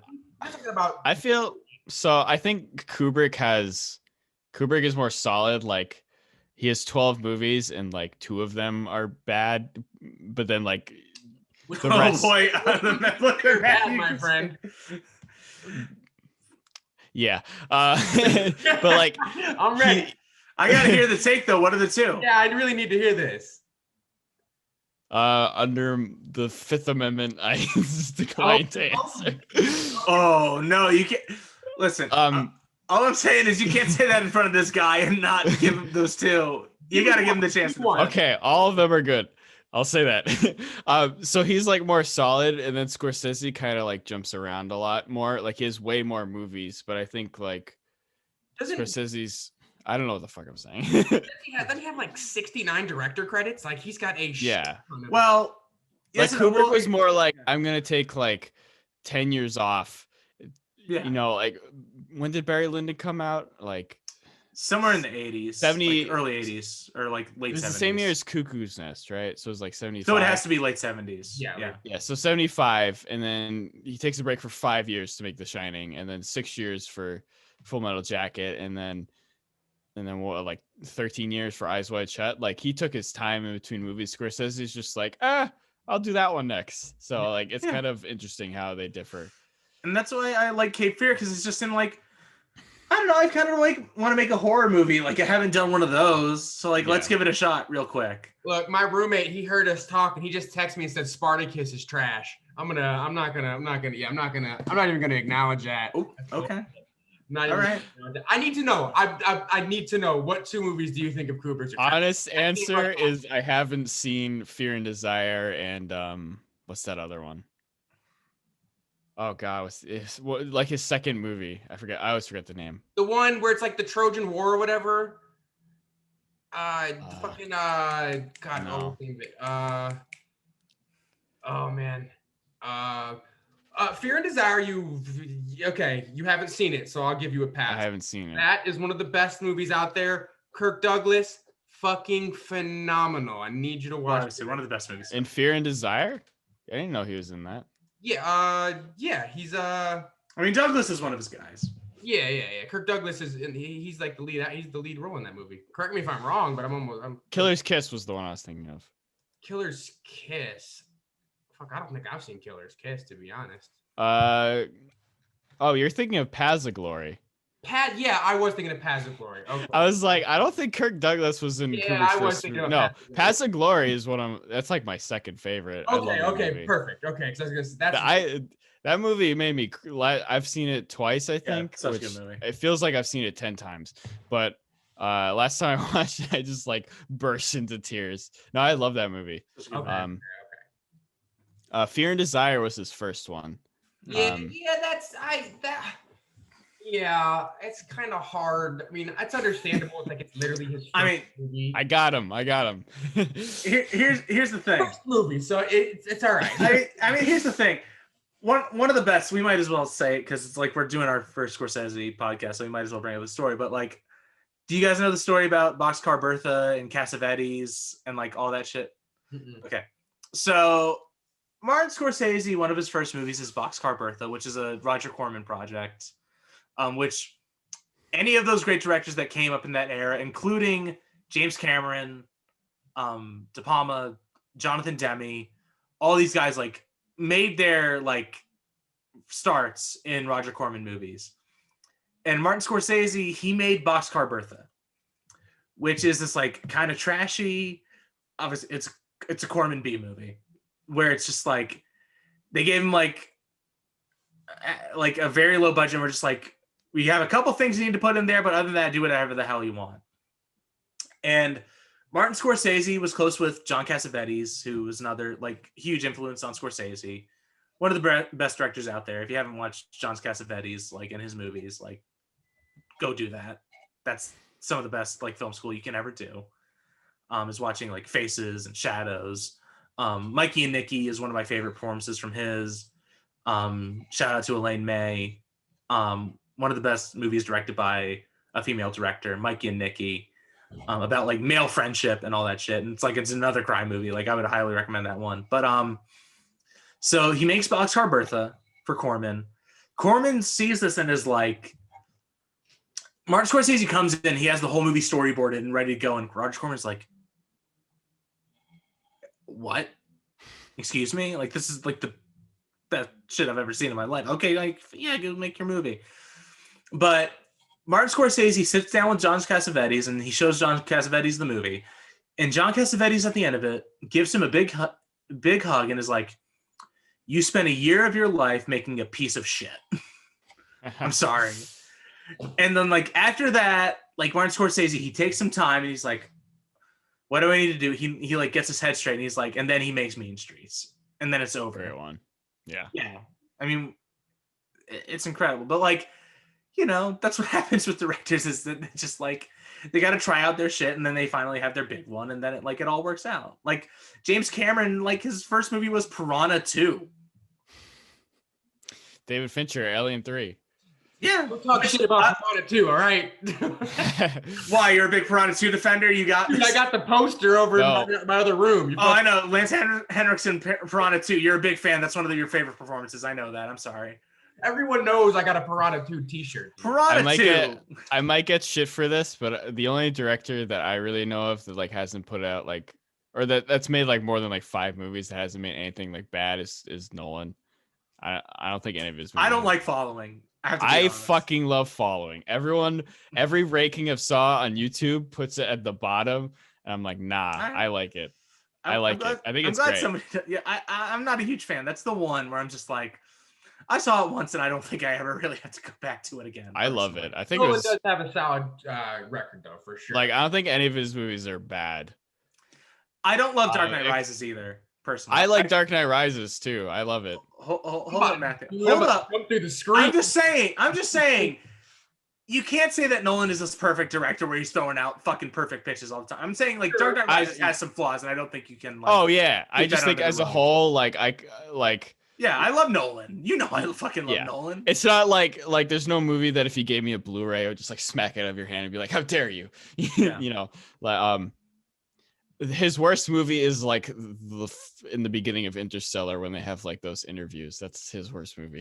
See, I love the beginning of Interstellar. That's my favorite part. Oh, I do too. I just hate those little interviews. Just like cut those out. It's so cheesy. But I love that shit. That's what's fun. But like that's the thing is Nolan is this cheesy guy. Yeah. And I feel like that's what we're talking about so much with Tenet is just like he's this fucking really cheesy guy who just like can't get away from the fact. I feel so weird because Tenet was so like half the people loved it, half the people hate it. I loved it, but I still think it's my least favorite from him, which is weird. Really, that's like probably gonna be one of my top 5 over the years. Oh, honestly. really? Every time I think it's incredible. Every time you watch it, it gets better. You understand it less, but it gets better. It's really great. For me personally, oh well, good thing I didn't understand it. I actually kind of understand it. Just feel it. I knew that. I think that's why I liked it so much because I knew about that going in. I was like, okay, and that's kind of what I do with most Nolan movies. Anyways, I mean, for me personally, my favorite. I feel like he's learned a lot of lessons from because obviously he's the most popular director of our generation. I don't think that's an out of not a crazy. I think it's an outlandish thing to say. Not at all. That he's probably the most popular director. Like everyone who came up in our generation probably fucking loves Nolan or has like a really strong feeling about Nolan in some way, whether it's positive or negative. Like either he's like the fucking god of cinema and he fucking led us all to like what we need to be doing, or he's like he ruined it with Dark Knight and like we've all like been doing it. But like I feel like this movie's just like fine, whatever. I'll like ditch all that stuff. Like here's just like a movie that's just like a vibe. I'm gonna make a fun action movie. Like I'm not gonna explain shit to you. Like see ya, bye. Yeah. Like just have fun.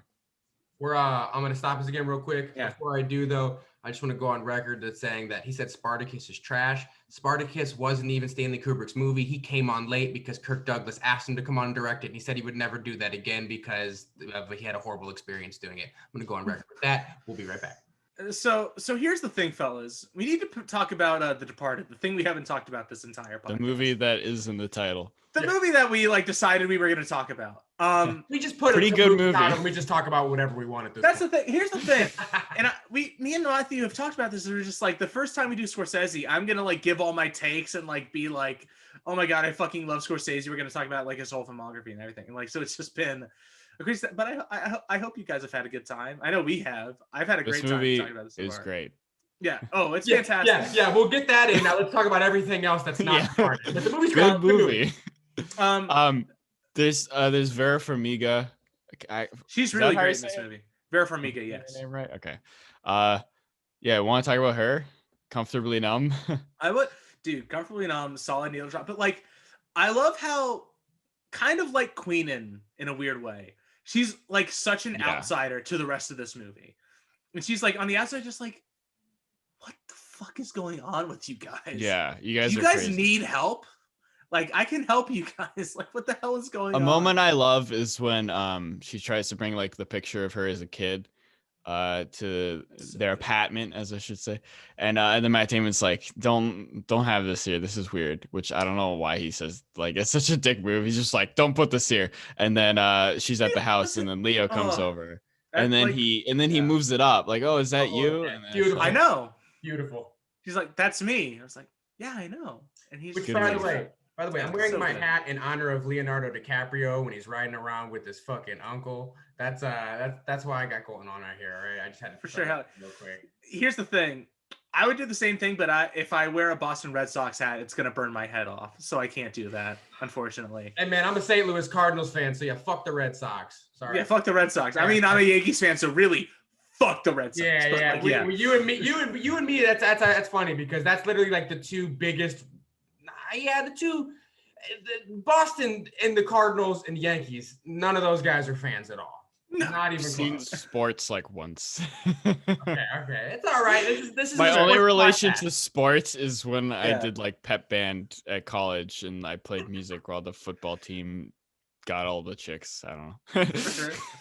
I mean, And I just played bass like once again, it's a familial thing where like, there's I had a big Irish Catholic family. Like my dad has like 10 brothers and sisters.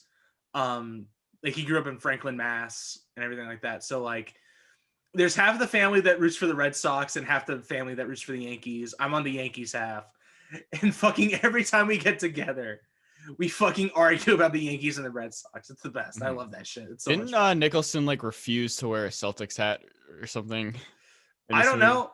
I know the big sports thing is that Ben Affleck refused to wear a Yankees hat in Gone Girl. Yes, That's the and one he thing. wore didn't he wear a Mets hat? He wore a Mets hat. That was the concession. Because like he told Fincher, like, if I wear a Yankees hat in this movie, fucking doing it. Matt Damon is going to roast me for the rest of my fucking life. I can't do it. I'm sorry. I'm not gonna do it. I'm sorry. You guys done Gone Girl yet? Someday. Once again, that's God, like Gone a Girl. big movie for me, man. Gone Girl was like one of my favorite movies of the last decade. I was talking to my friend and I was giving them like movies like if their relationship is going bad, and then I was like, and then Gone Girl if it's going really bad. No, Midsommar, which episode number 1, baby. Little flashback. That's the really like you need to end your fucking relationship. Like get the hell out of there. That's what Midsommar is, personally. For sure. But so once again, back to the party. We keep doing The this. Departed. The Departed. The Departed.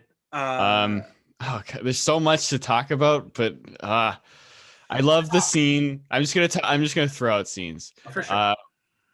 When they're like kind of vetting Leo. Of course. I mean, here with he has the arm and he's like hitting on the table. He's like, swear on your mother's grave, you're not a fucking cop. That's a great scene. You're gonna stop doing coke deals with your jerk off Jerk-off fucking cousin. And then he's just giving the money. He's like, I'm sorry, but I'm sorry about that. I'm sorry about that. necessary. It was necessary. I mean, cry here's over spilled gimmies. yeah. I Here's love the one. I love how he goes to hand out like 100, 200. They just throws Yeah, off. and then he just throws them. That's a great I scene. mean, here's the one thing we need to talk about before we move any further, because we were trying to set this up, but we failed because we just kept on going too many tangents. But the balls of this movie, 18 minutes in to drop the title, just Yes. like really quick. Dropkick Murphys, like- which growing up in Massachusetts, I thought the Dropkick Murphys were like everyone knew who they were, but apparently it's like only people from Massachusetts know who they are. Yeah. But that song, I used to play it on my fucking like iPod Nano as a kid, but Absolutely, it's kind of a goofy song. But like every time when he's in jail and he's like doing the sit-ups and it comes in like dun, dun, dun, dun, dun, dun, dun, dun, you're like, yeah, like let's go. And then later when they're obviously it's a Scorsese movie, so the way they use music is great. I mean, the needle drops are great in this movie throughout. Exactly. They play Give Me Shelter like twice. Again, it's like his third movie with that. But then later when at the very end, when they're in the car and they're talking about the tails, and then they're playing Shipping Up to Boston again, and then it cuts off right when Jack is like move the fucking tail or Get whatever. rid of the fucking tail. And then it's just silence, and it just comes back. It's so good. Yeah, so good. But yeah, like, I mean, that's the thing. It's like Gimme Shelter has become the Scorsese, like, it's a meme. I'm here. Yeah, like it's me, but it's me, boys. And it works every time. It does. Every 100%. The man loves like, the Rolling Stones, and we have to love him for loving the Rolling Stones. I love cranberry juice. Wow, how did it take this long to get to the cranberry juice? What are you on your period? It's a natural diuretic. My girlfriend drinks it when she's on her period. Now there are some guys you can hit, and there's some guys you can't hit. That's not quite a guy you can't hit, but it's almost a guy you can't hit. So I'm telling you, don't hit that guy. Don't fucking hit him. Then he beats the shit out of him. He's like, which we haven't talked about Frenchie. I know. I love Frenchie. He's great. Ray Winstone as Frenchie is a fucking baller side character. Hell yeah. He's so great. Which we haven't talked about his My wife wasn't reliable.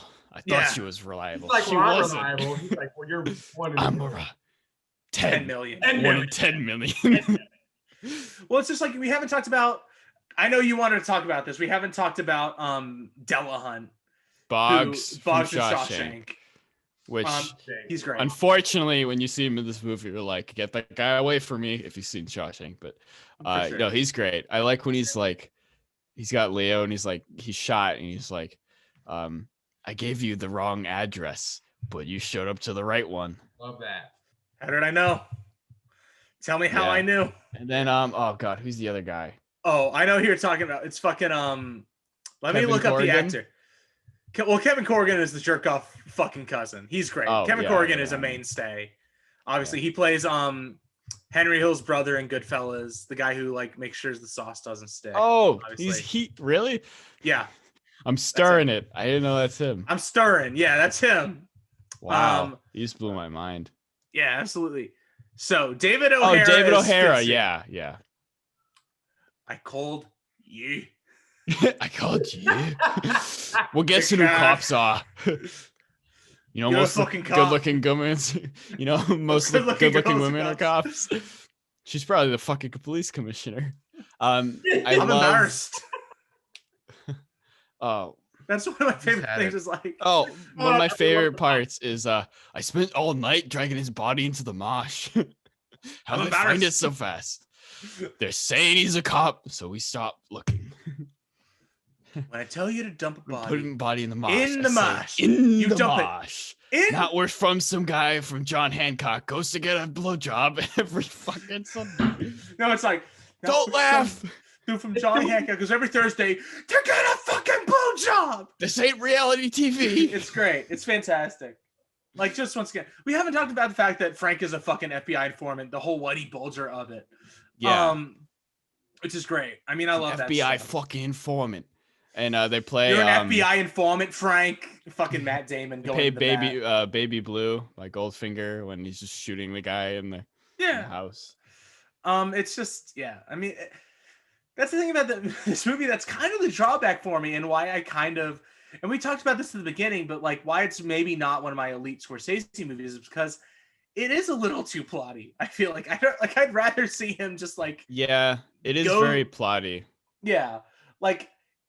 And you brought up the rewatchables at the beginning, and we like talked about this before we recorded. Is like a big influence for me is the rewatchables too. Like rewatchables and Blank Check are my two like big podcasts that like I think about when I like want to make when we do this show, and like what I think of podcasts as like entertaining and like how I kind of want to talk about movies.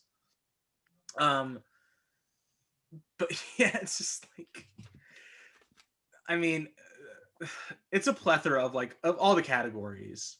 Just like great quotes. Like you can't pick one. It's too good. All of them are too good. But yeah, it's just it's such a good movie. But like that's the thing. It's just like this movie is so plotty, and I wish it did have like a more free form kind of flow like Goodfellas does, or something like Casino or The Irishman. It does make sense why this is the one they finally gave it to him for, because we talked about the Oscar race earlier, but like it's kind of slim. I like a good bit of those movies, but it's also like it's his time. Like he needed to give Martin Scorsese his Oscar eventually. For sure. But yeah, I like the whole thing with like the microprocessors like that. I feel like that's a good nod to the Japanese movie. I feel like that's a great little segment where he's just like, you know, you don't bring automatic weapons because it doesn't add inches to your dick. Inches to your dick. You get a life sentence for it. No ticky, no laundry. Tell Bruce Lee and the Karate Kid. It's great. But yeah, if you guys had to pick one quote, what would it be? That movie? From The Departed. Yeah. So, yeah, it's a really stupid question. I said that movie. That shows you how far we've gone all over the that I had to ask what movie we were talking about. But it's not the best quote. It just, for some reason, it sticks with me so well. I don't know why I love it so much. I even was sending voice memos to my friend last night because I just had to keep saying it. He was like, I told you what I want. My identity back, you two-faced faggot. I don't know why I love that so much. I was just about to talk about that rooftop scene. I love that. We haven't talked about the fact that we haven't talked about Matt Damon, guys. We really haven't. Yeah, we haven't talked about Matt fucking Damon, the second lead of this movie. That's true. Jesus. My favorite quote is when Leo is in the Vera Farmiga's office for the first time, and he's like trying to get pills, and he's like, 2 pills? He's like, okay, why don't you just give me a bottle of scotch and a handgun to blow my fucking head off? Are we done here? And he just leaves. I mean, we haven't talked about we talked about Vera Farmiga a little bit, but like the relationships he has with these two guys. Yeah. It's really interesting. I really love, I love so much of this movie. It's just a lot. It's too good, and we spent too much time going on tangents. But we have to do a part 2 of The Departed. Jesus Christ. I don't know. I mean, that's too much. The Departing. The Depart 2. I don't know. The Department. Oh, okay. I see what you did there. I appreciate that, but it's just which we haven't even got into the fact that this movie is Scorsese just all this toxic masculinity bullshit that I put in all of these movies is really bad, because I feel like so much of this movie is about these guys flaunting off I'm such a big fucking dude, and at the end of the day they're all these really fucked up people. Yeah. DiCaprio is fucking losing his mind. He's anxious all the time. He's scared for his life at every second. Sure. Matt Damon has this really bad problem with connecting emotionally with people. I made a joke about it earlier, but he can't get it up anymore, and that's a whole deal. And you know, I kind of texted Matt about this a little bit last night, but for a little joke, I like that the message of this movie is cops have big hard monster hogs and gangsters have little cocks that don't work at all anymore. Because the last line that Matt Damon says to Jack Nicholson is all that murdering and fucking. And no sons. It's a good one. It's such I remember I went to go see Irishman with my former roommate, and the big takeaway he had was these guys are so petty. If they just sat down for 5 seconds and talked out their problems, they'd be fine. I'm but that's all of these movies. That's all of them. It's just these guys can't sit down for 10 seconds and talk about what's actually going on inside of their heads. It goes back to fucking Billy Bats and how Joe Pesci just immediately comes back and is I gotta fucking kill this guy. Yeah. That's all that's the whole ball. And it's so good. That's what's so great about Scorsese is that we've gone on so many different conversations trying to talk about this movie, and we have barely scraped. We haven't talked about this movie personally. I feel it's really I definitely want to talk about the rooftop scene. We have to talk about the ending of this movie. We have to talk about the ending. I love that scene because it's just so aggro and just the quintessential like one guy's gonna point a gun at the other person and just say as many forms of the F word as they possibly can. Yeah. I love how it's just like, go ahead, shoot a cop, see what happens. And he's like, what would happen with this bullet would go right through your fucking head. Your fucking head. And then he keeps talking, and then he just started punching. He's like, shut the fuck. Yeah, let's get in front of a Suffolk County jury. This is gonna be fucking fun. Like I love that. I get amped up when I love it. DiCaprio puts about 4 right hooks into that match. Yeah. With a gun. I get Fuck so- you, Yeah. motherfucker. I get like excited. I But- really get going. We haven't even talked about the citizens envelope. Oh my god. But from that moment, from Right. when Leo is talking to Damon and he gives him his password, it's your fucking name. From that moment is really frustrating because I'm just like, no, Leo, just stay there, get your money, like go tell someone else, but he just doesn't. There's so many things he could have But, done better yeah. in that situation. I mean, that's dramatic irony. I mean, that's what makes this movie so fucking sad at the end. It's just like, Yeah. I If he fucking just wish that sat Leo there- could get out of this. Yeah, I hate Yeah, every that. time you watch it, you're like, oh, he's gonna get out. He's of gonna this. get out Oh. of it. He's gonna be fine, but he just can't Heartbreak. fucking. But If like that's he just put the gun down when Kangaroo Jack came up and just waited Yeah. for Dignum, he would have been fine, or just Yeah. did anything else. But like that's the thing about Scorsese, man. He never makes it easy. He No. like, what you think he's gonna like? I arrested Damon. Me and Vera Farmiga, we're gonna go have our child. We're gonna go like get a Director's cut. like- He definitely shot it. like a townhouse out in fucking like suburban Massachusetts somewhere. Like they get a like nice house on Nantucket Island or some bullshit.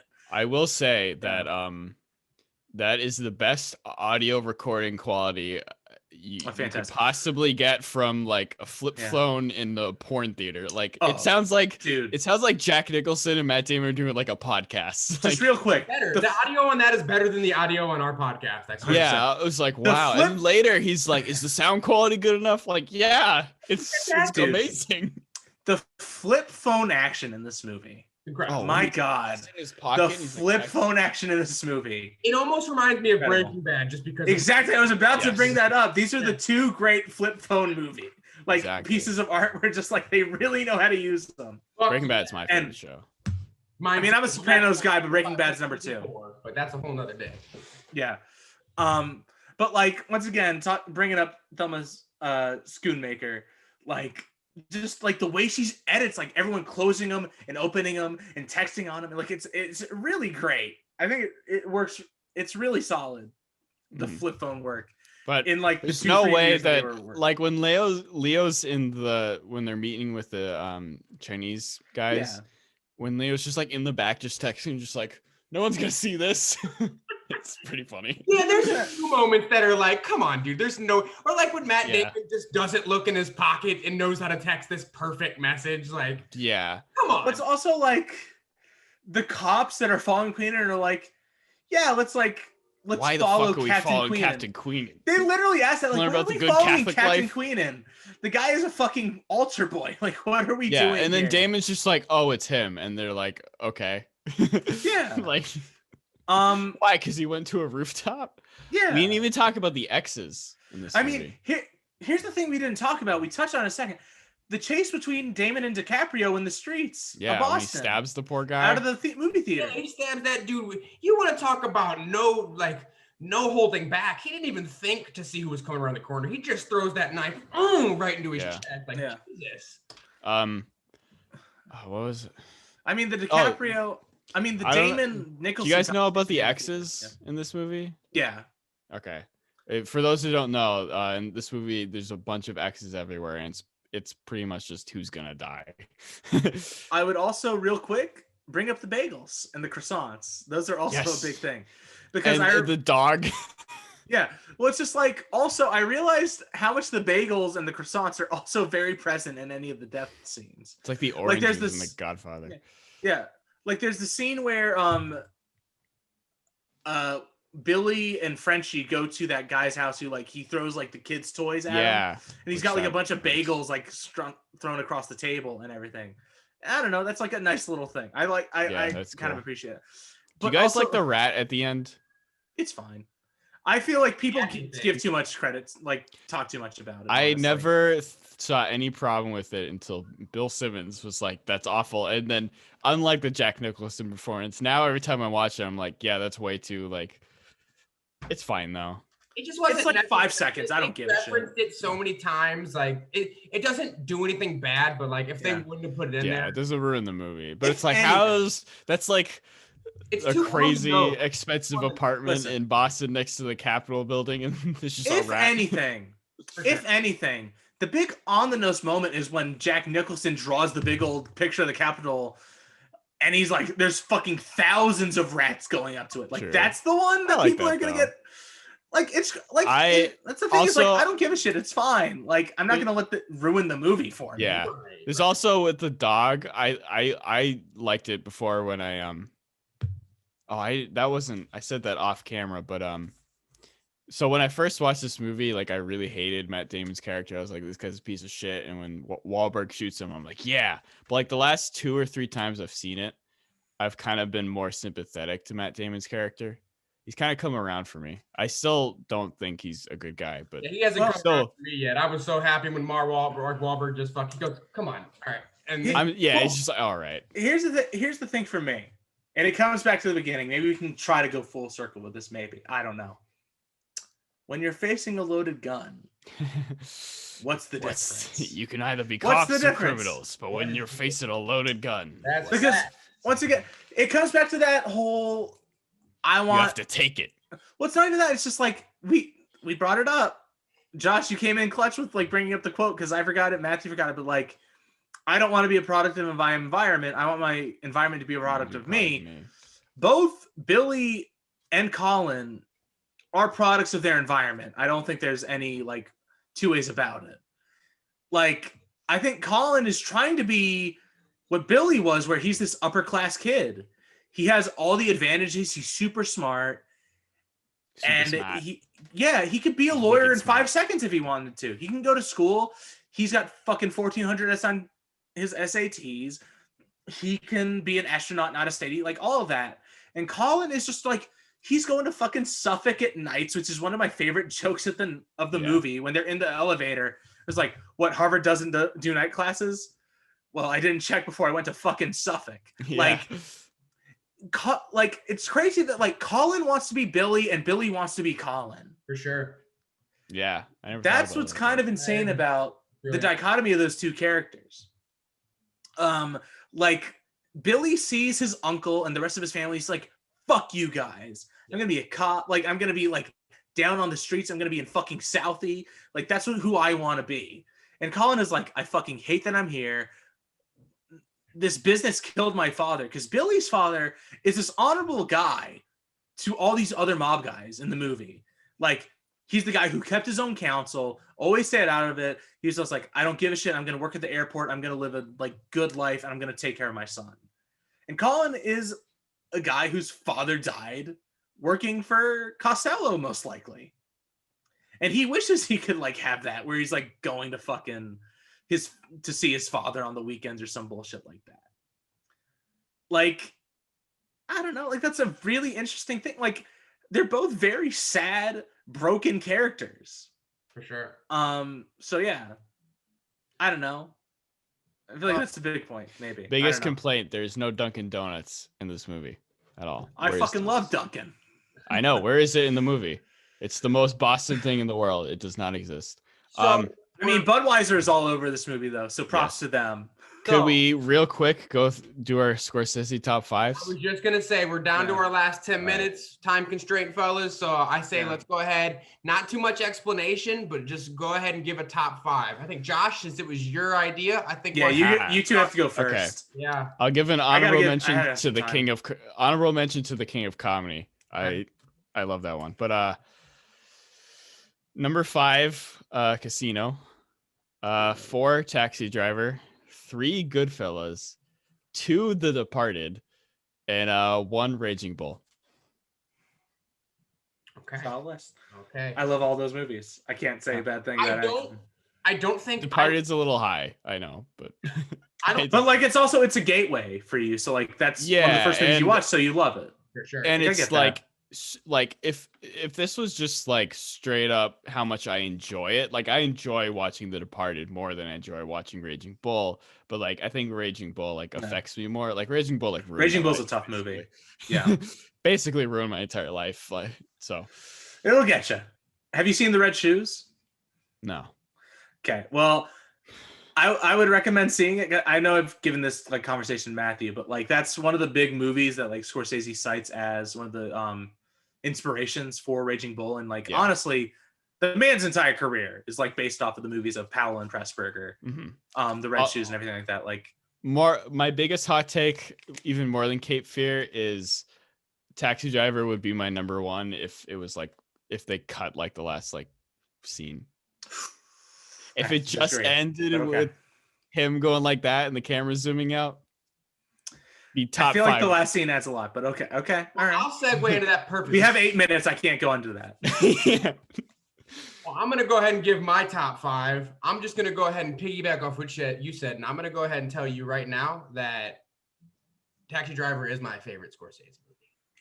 Fucking fantastic. Fantastic. Tarantino's favorite too. I know that you're It's his favorite movie. Yeah. Right? If it's not that it's in the top 3, like that's a big influence for him.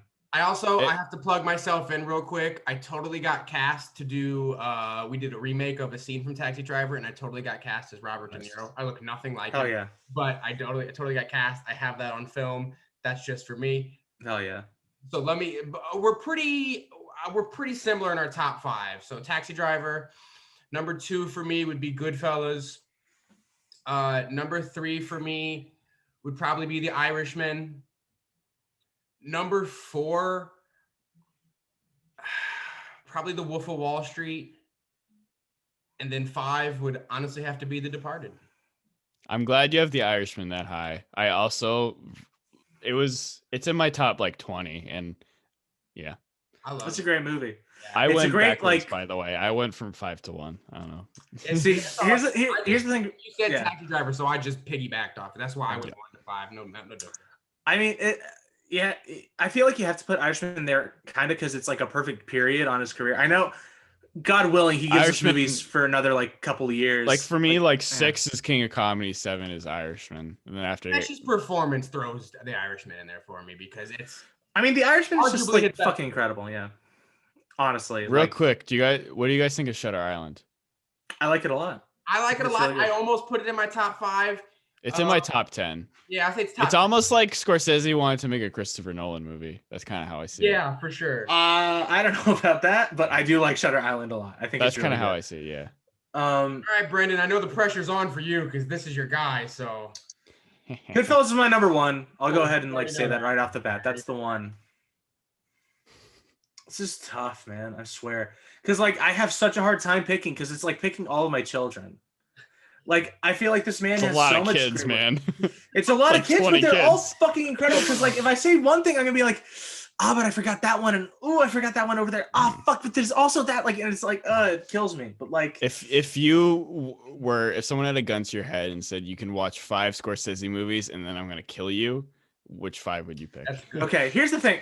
I don't know if I can rank them. But I can give you the 5. We'll take it. I can give you the 5. Goodfellas is in there for sure. It's number 1, like the best movie, like my favorite movie of all time. I have to put in Silence. I think Silence is I fucking love Silence, man. I really think it's an incredible movie about faith and like the sacrifice of believing in something. Like I think it's truly a fucking immaculate piece of work. And as a person who was raised Catholic, like it really just fucking hits. It really hits for me personally. I have to also take Wolf of Wall Street because it's one of the funniest fucking movies I've ever seen in my life. I have to take Irishman because it's in conversation with Goodfellas. I'm so surprised like they're basically sequels to each other. I'm the only one that I thought because for me it's always felt like I like Irishman more than everyone else, but I'm surprised I'm the only one that didn't have it in my top 5. I'm surprised I'm the only one that had Casino too. Casino's incredible. I love Casino. But here's the thing. Casino has the problem of being a little too similar and a little too close to Goodfellas. 100%. I fucking love Casino. Casino's fantastic. You're like, what is it? It is very close, but It's I mean, incredible. like, I fucking listen. I'm not going to dispute that. I fucking love Casino. I need this last one from you, Brendan. So what? I've given Goodfellas, Silence, Wolf of Wall Street, and an Irishman because it's too much of a companion piece to Goodfellas. I have to pick Raging Bull. yeah. Great. Yeah, I have to pick Raging Bull. It's arguably his best. Goodfellas is my favorite. But Raging Bull and Taxi Driver, it pains me to not put Taxi Driver in there. It pains me to not put stuff like Last Temptation of Christ. It hurts me to not put stuff like After Hours. After Hours. I mean, I didn't put The Departed in. King of Comedy. I love King of Comedy. I fucking love Casino. I love all these movies. I think they're all fantastic. It's just really hard. But like, if we're like the island question, it's Goodfellas, Silence, Wolf of Wall Street, Irishman, and Raging Bull. We have not mentioned The Aviator yet. I love The Aviator. Aviator's really good, but I don't think it just doesn't. It's not top 5, but I like it a lot. All right, fellas, I gotta wrap it up here because we're getting down to those last few minutes. Josh, do you wanna plug in anything real quick? Any of your I would love to. Milfoil on Spotify. Don't worry, our name is. It sounds dirty. We'll put the link in the description. Yeah, for sure. It sounds dirty, but it's just the name of like a plant. So we're like a punk emo band. If you like Weezer but slightly sadder, then there you go. Sensei Josh, if you like ambient stuff but sometimes metal, or if you just like weird experimentations, check that out. I was doing a podcast called the High Ping Podcast for a while. We're kind of on hiatus right now. If you like talk video games and stuff and TV. And then my YouTube channel, which is Sensei Josh. I will probably return soon with just like music videos and I don't know, maybe more memes and stuff like that. And follow me on Instagram, the Sensei Josh. For sure. We got all those links down there for everyone. Thank you guys so much for watching. Thank you, Josh, so much for being on. Appreciate you. Real trooper. You probably were on our longest episode. We're going to find out in a little bit here. Make sure you like, comment, subscribe. We would love to hear your favorite Scorsese movies. We'd love to hear what you think about The Departed. Make sure you follow us and Josh on all of our Twitter and Instagram accounts, which we'll have all the links for down in the description below. No one gives you anything in life. You have to take it. Yeah. That's 100% correct. What's the difference? But after that, make sure you watch our ongoing series about WandaVision with us and Fletcher Williams. We got good stuff coming up there. We've got Moneyball coming up, baby. Another one of my favorite movies. It's going to be great. This movie was produced by Brad Pitt. It was produced by Brad Pitt, Lampy Productions. So once again, thank you guys for watching. We'll see you next time.